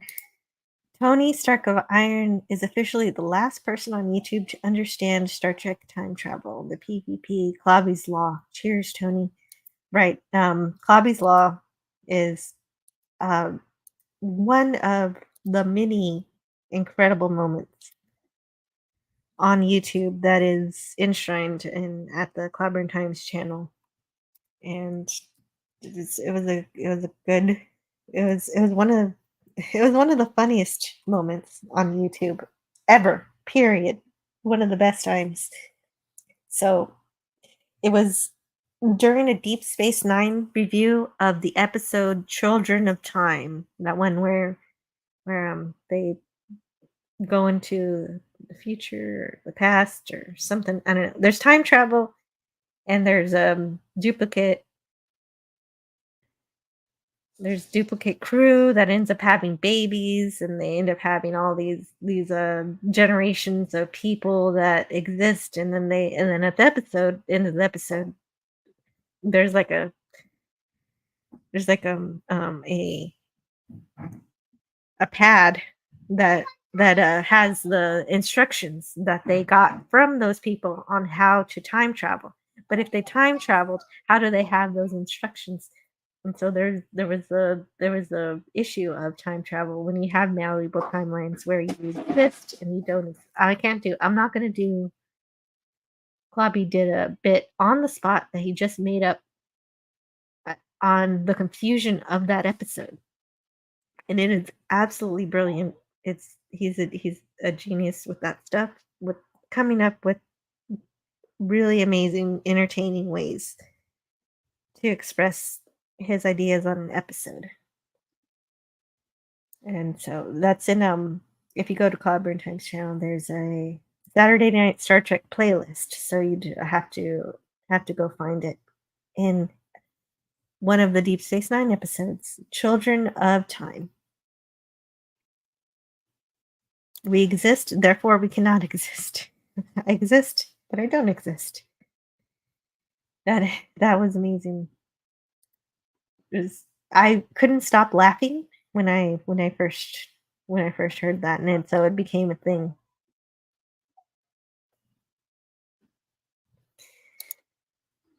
Clobby riffing on a Happy Days scene transition tune. Yeah, so that's the kind of thing he did. He did lots of parody stuff just off the cuff. And amazing impressions. Nobody, I don't even know. Maybe except for the people who played Gorn themselves could do a better Gorn impression than Clobby. Eugene Bird's favorite channels are Jill, Doomy, Tony, and the Phantasmagorium Show. Always seeing you entertainers, but never watched Clobby. Oh man, you missed. Man, I have to say the Clobby. I love him. Maddie loves hide and seek. You have no idea. Yeah, so does my daughter. She's already 5 years old and she hasn't grown out of it yet.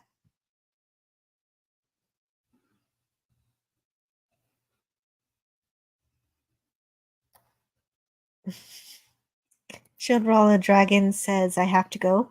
Rest in peace, Clobby, and have a great stream. Thank you. Thank you, Shieldrolla Dragons. Thank you for being here. Jill has to go play. Yeah, I do. I always have to go play. This is my life. It's a good life, and I appreciate every moment. The more complex the mind, the greater the need for the simplicity of play. Thank you.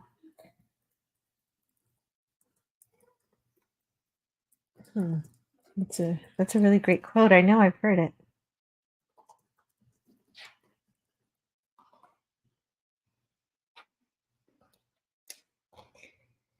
Yeah, I knew it was Star Trek.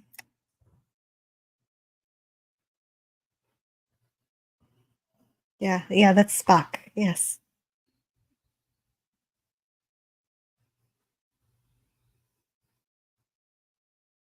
Clobby summed up everything perfectly. He did. Agreed. Instantly refuted Clobby's claim that you can do anything you like because it's a story. Well, yeah, that makes sense, obviously, because you got to have there are rules to the whatever story building you're doing. There are boundaries. Makes sense. I mean, you can do whatever you like, but then it's not going to be a very good story, is it? Bobby gifted us perfect comedic expression of perfect logical thinking. Oh no! Gosh darn it! I always have to pay attention, don't I? I don't always pay attention.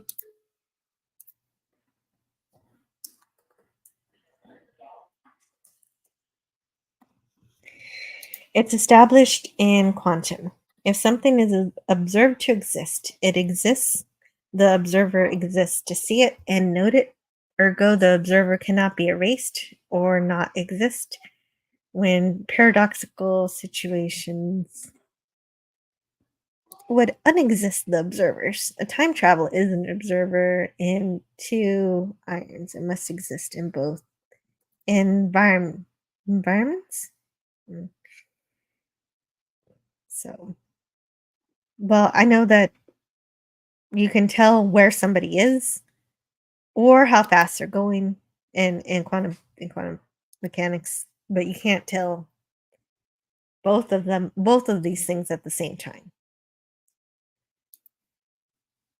Clobby gifted us with the perfect expression of logical thinking.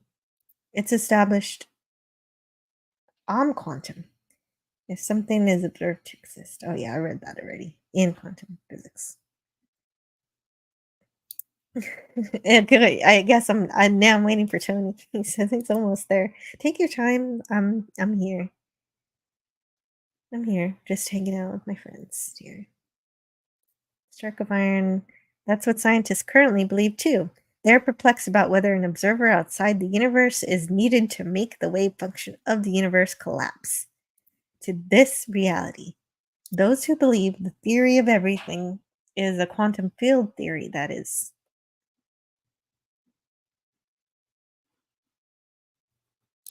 The Prisoner by Iron Maiden is on Number of the Beast. Oh yeah, okay. I know that song. I remember getting the cassette for Christmas. Side A. Nice. Very cool.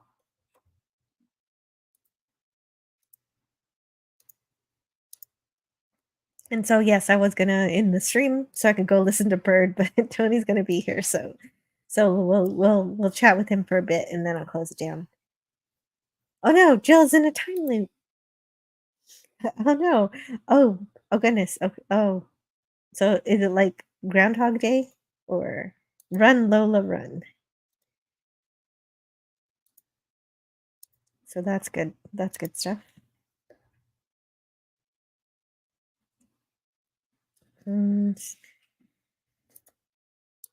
So, oh no, yeah, I'm definitely stuck.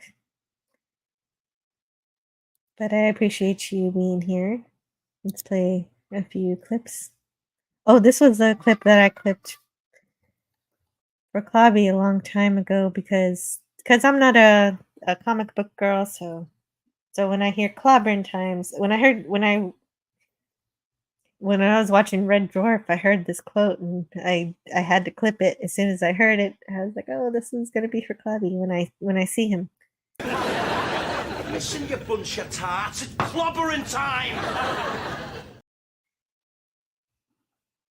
And so that's but every time I play that for him, he likes that episode. He likes that episode that's from, which is so far the only Red Dwarf episode that I have reviewed on my channel. And so that's the one where they have this alien, so it's kind of like an alien monster that eats your emotions, that it consumes your emotions. I guess kind of like Day of the Dove, but instead of anger, it's like all of them.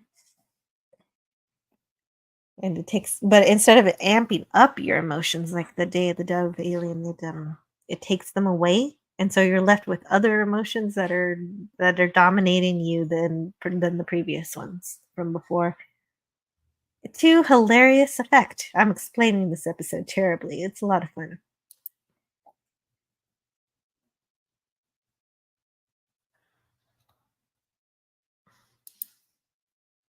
Live long and prosper, says Eugene Burden. That's always how, every single time I would message Clobby about anything, he always ended his messages with that, with a Vulcan salute and a heart. So exactly that, Eugene Bird.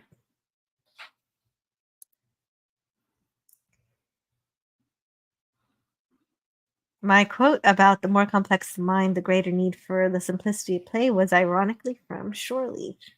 And this is a great quote. I knew I love that. I love that quote.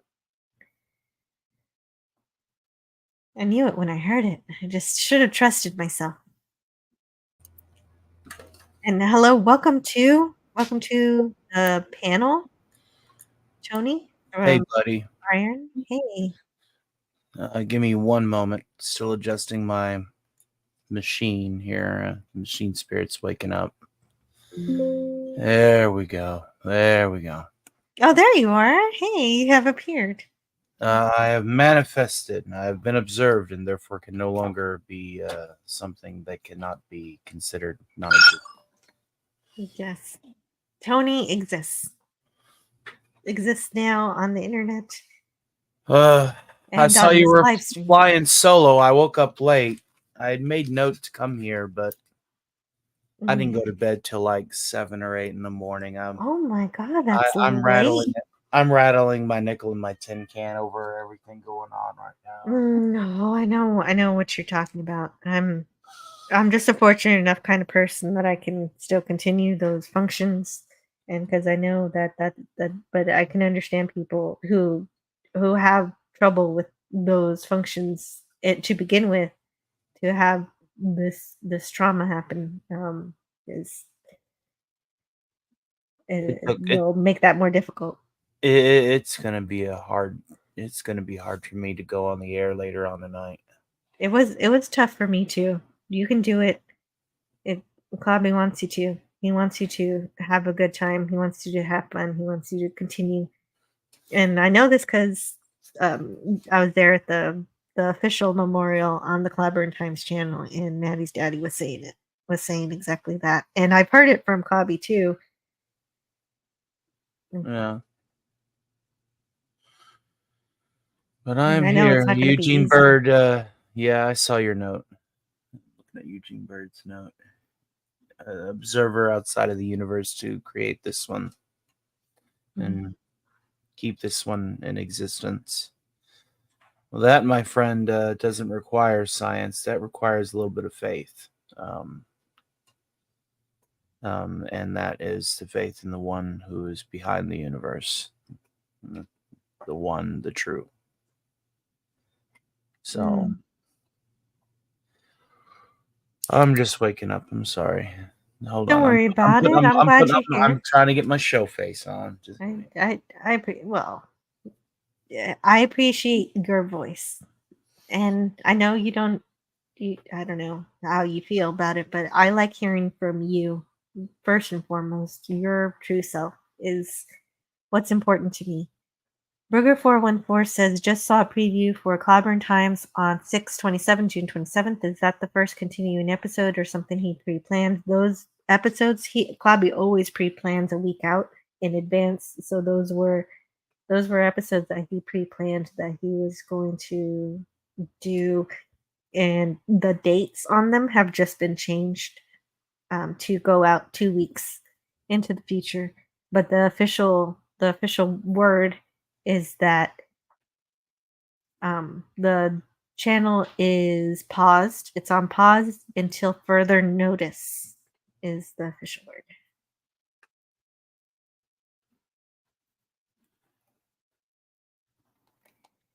And so that's where we are with that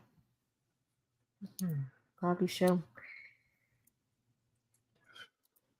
And that's basically what I'm going to do. Is I'm going to go back to all the times that I've been fortunate enough to be with him on a panel or to talk to him or interact with him in some way, even in text form, and see what's out there, because it's all good stuff. And Captain Infinity says, now that we've solved time travel, we can finally focus on parallel universes. Well, how many times can you quantify infinity? The answer would be infinite times. So any physical, temporal, any form of causality, whether you flipped a coin and came up with heads, or if this planet had a green sky, anything that's different, and even the smallest minute detail, there's a parallel reality where there's one body cell that is out of place in your parallel self than the other. Something so minute is enough to create a totally different parallel reality. And so if you want to go into like superstring, it gets even weirder. Hello. It gets a lot weirder when you get superstring involved, especially when you go into the fifth and sixth conceptual dimensions, where you can exist in all universes at any point in time at once. We're still trying to wrap our heads around how a tesseract works, how Yeah, exactly. So right, exactly. Because if you look at a tesseract, a 3-dimensional tesseract, that's just a shadow of the fourth dimension. And so just like a 2D drawing of a cube is only a shadow of a 3-dimensional cube. Yeah. And so you can experience the fourth dimension in layers. So you don't really know, like slices. Which one? I have multiple cats that are being succumbed to radiation. No, it is. Yeah, it is, and it isn't. Yeah. Yeah, it's just, it depends on where you're looking. At the end of the day, if you're looking in a direction, and your cone of vision is keeping all of the other parts of the multiverse in this instance, which we would be mathematically considering the ultimate multiverse or the infinite multiverse, is there are subtle levels of what entails into a multiverse, because now we got people that are trying to like split off entire multiversal brackets into an omniverse. And it's just a bunch of, everybody just wants to try and quantify something that has no finite value. And yeah, it's really difficult to do that kind of experiment, because you can't force yourself into a different, we don't have a portal gun right now. Right. Well, that's what Dan Harmon was brushing on with the central finite curve was the central finite curve was like, if you're familiar, you're a mathematician, you're familiar with the Hilbert infinite hotel conjecture, right? You know, where you have infinite floors and you can staff infinite, you can have infinite tenants, and then a bus with infinite more tenants come in.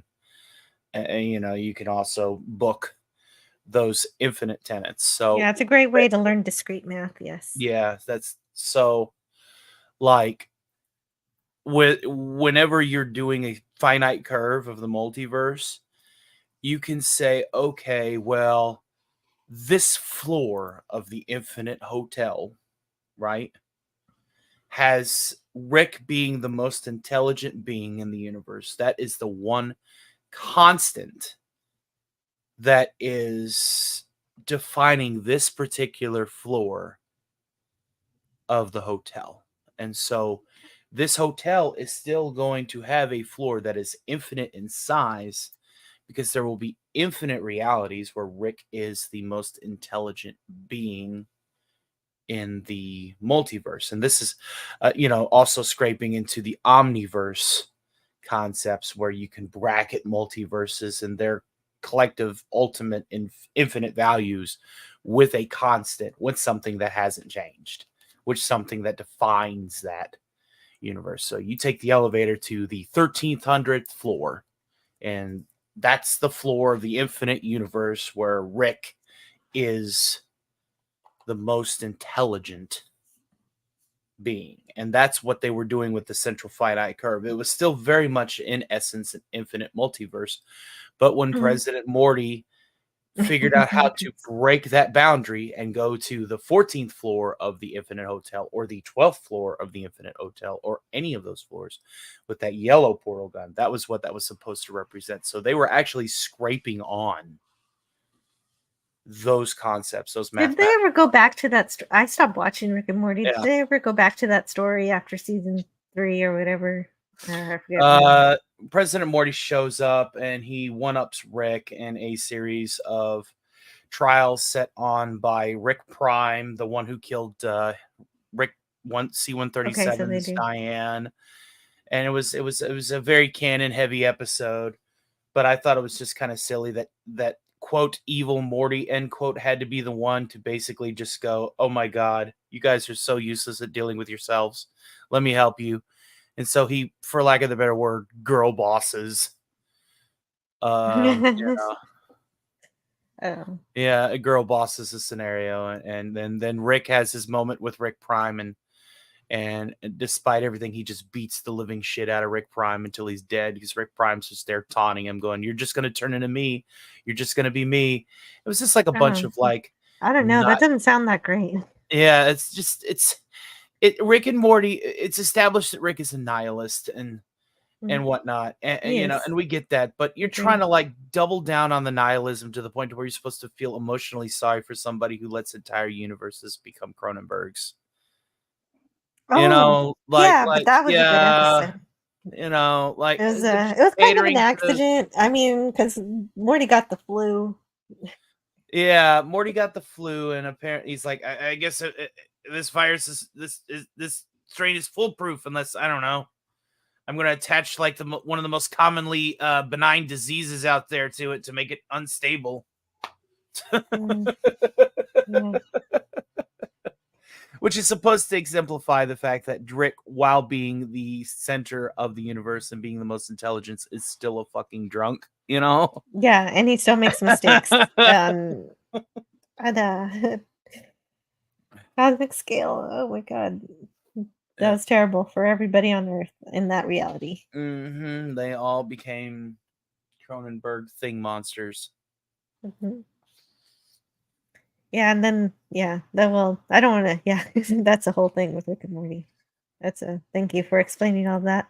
Yeah, it's Rick and Morty. I'll always do a Rick and Morty skit or two tonight, but I plan on doing that. I appreciate those. Those make me happy. I if can you're only up have for that. visitors from another universe. My editor says parallel universes are played out. No kidding. They are. Parallel when you adopt parallel universe theory, you basically have to be like, okay, just to try and make sense of it, you got to have, okay, there's a universal beginning for all universes in your bracket or in your matrix, and there's a definite end to the timelines of your multiple universes that are in your bracket or in your matrix. And the reason why that is because where you can have two variable expressions, but you can't have three, and you have to have something that's going to ground a point of reference or else you can't even write a decent. It's not. You can't even express it mathematically. Well, you know this. You know all of Well, this. yeah, you do. You need a certain Yeah. amount of variables to even do a function. Like if there are too many Yeah. unknowns, you can't even begin. Yeah, you can't even plot. Yeah, you can't even express what you're trying to. Yeah, you need to be able to draw a picture, set an example, write out the I think math. It's Captain. important. Yeah, Captain Oddfinity's mentioning the time travel snake episode. Yeah. Yeah. Oh, when he says that the time travel was not good in Rick and Yeah. Morty. Well, Yeah. see, the thing is when you're looking at it from that perspective, it's like, okay, the snakes are trying to rewrite their continuity, but they can't. They just can't. You can't rewrite continuity. Can't change The whole concept of parallel universes in Rick and Morty is to avoid that paradox and not go through the whole, well, the bootstrap paradox has problems. The grandfather paradox has problems. They're paradoxes for a reason. They are problems. Yeah, and that's the reason why there was And a box of time travel stuff in the garage, but they never really used it yeah, until that episode. right. So, and even then, he just pulls the mace out just to beat the shit out of the cyborg Terminator snake. Like, Well, I'm glad there was something useful in there. hey, it's just conceptually that dumb.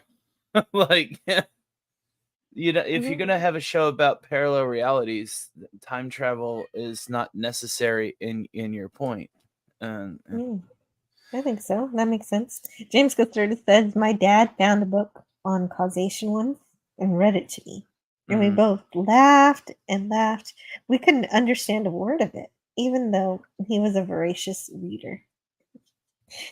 Well, I'm glad you guys had a good moment. That is, treasure your time together reading science that doesn't make any sense to you.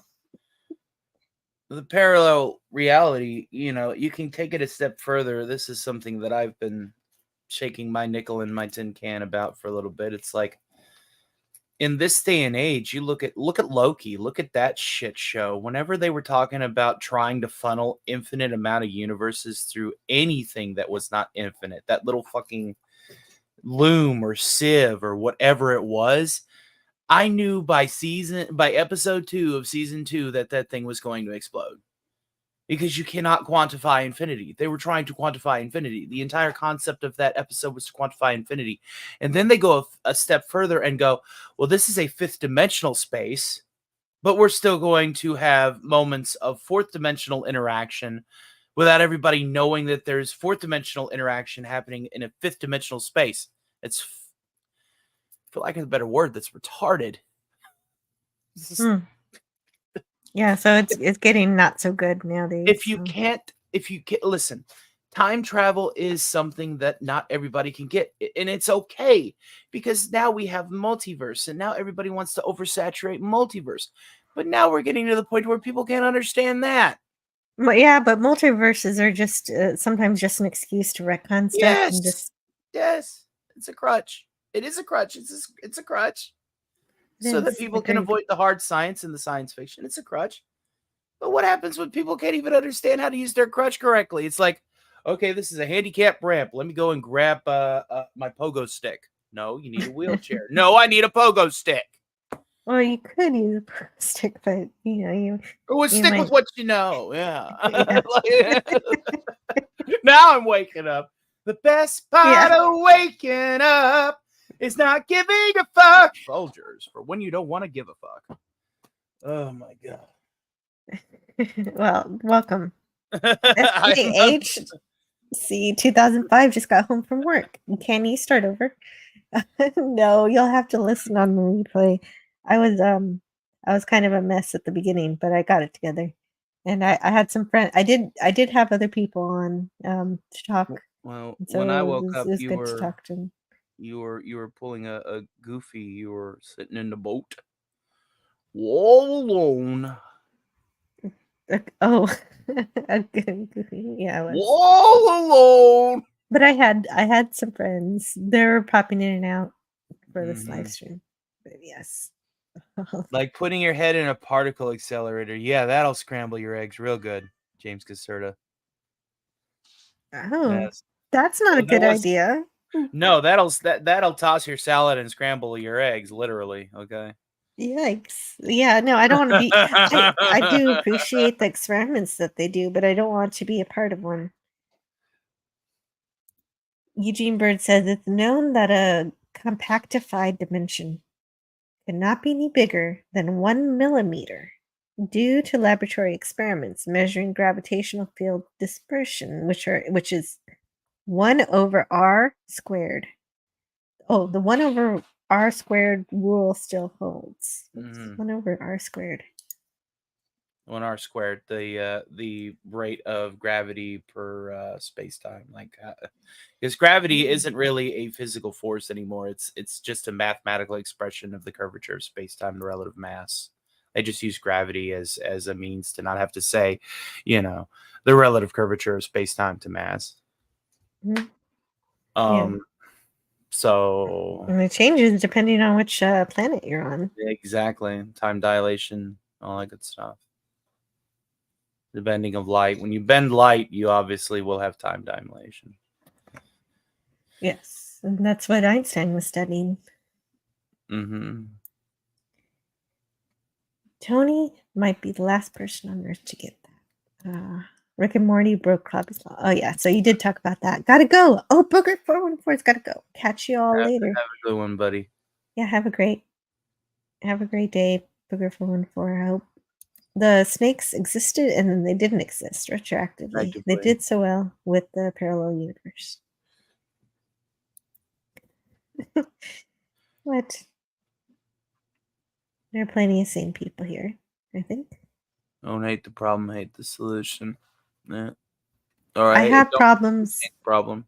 but that's another story. Well, we care about your problems. FKHC. I have more issues than a National Geographic. Okay. I have a lot of issues. I That's can't a lot of even, issues. I Oh can't my even God. land an established joke right now. Jeez. Ow! Cat! Ow! You claw me one more time, I swear to Christ. Here I am getting you. No. No, I know. That's like love scratches, love bites. Those cats do that. The baby is clawing at me. Come here now. I'm gonna get you. Oh no, you put your talons down. You're gonna get the kisses. Mwah.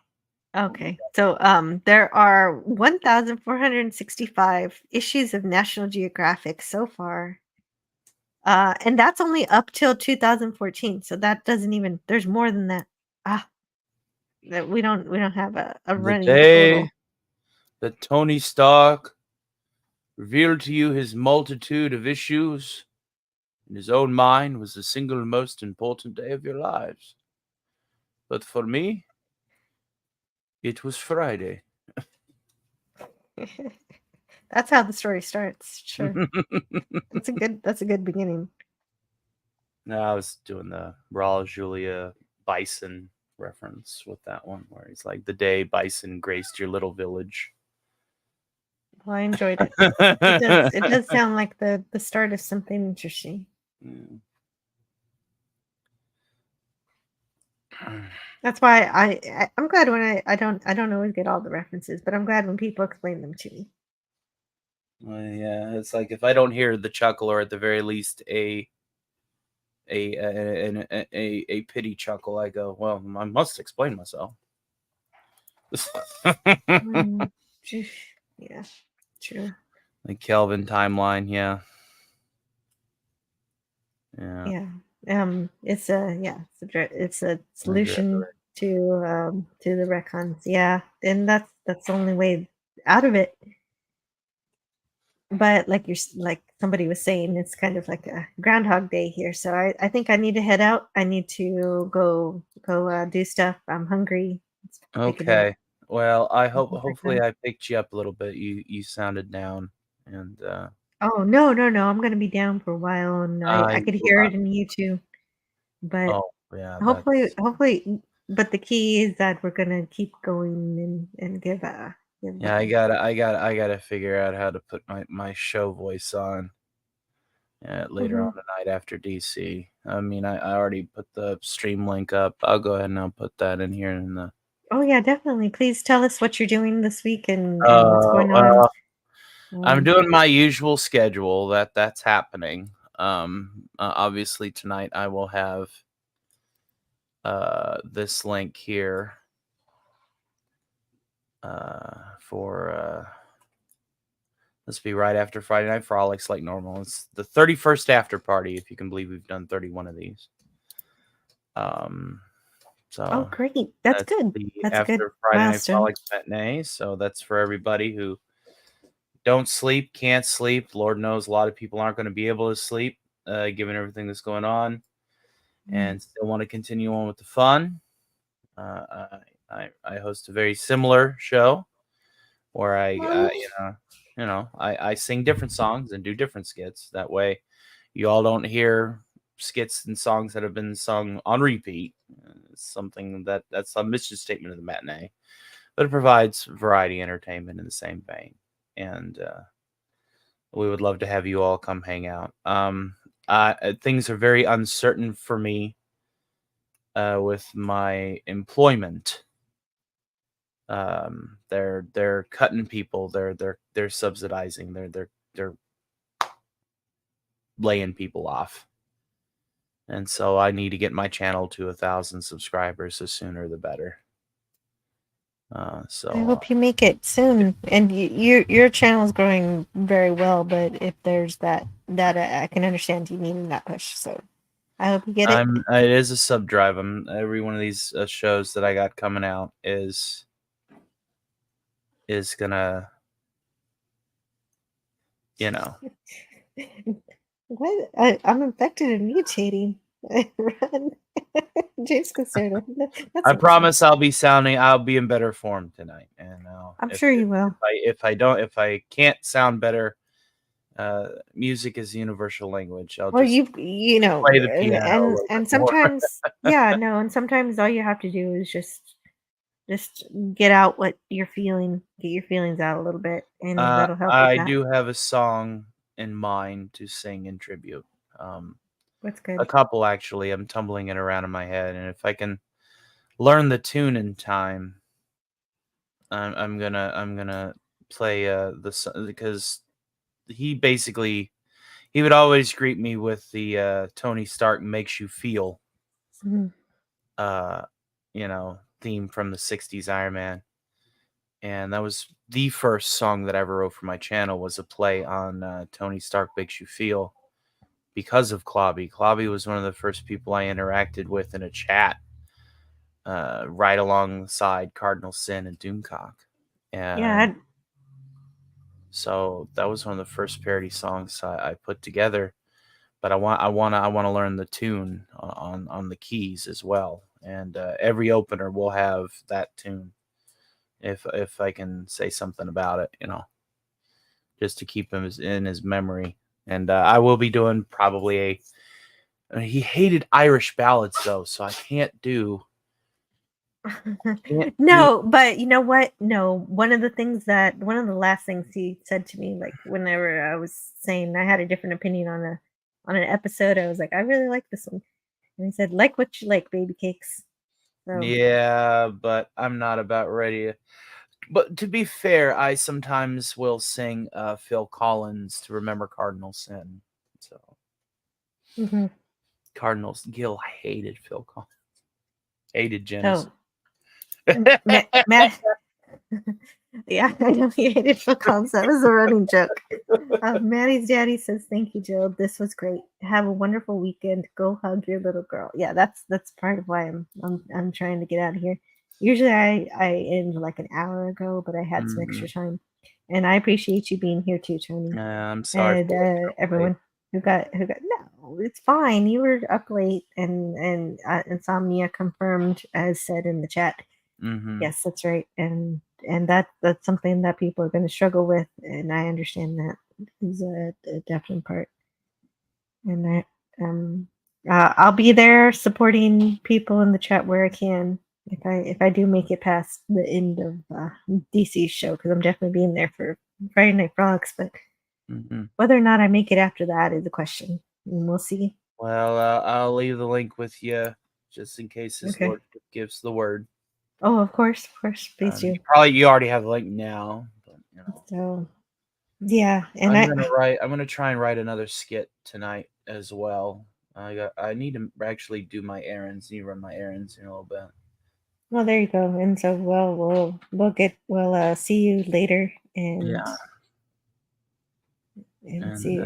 Hey, if you need See anything, how it let me know. goes. You need anything, you let me know. Yeah, same here. Same to everybody in the chat. I'll do what I can, whatever's going on, and I'll see you guys later. I'll talk to you next time. Take it easy. God bless. Absent friends.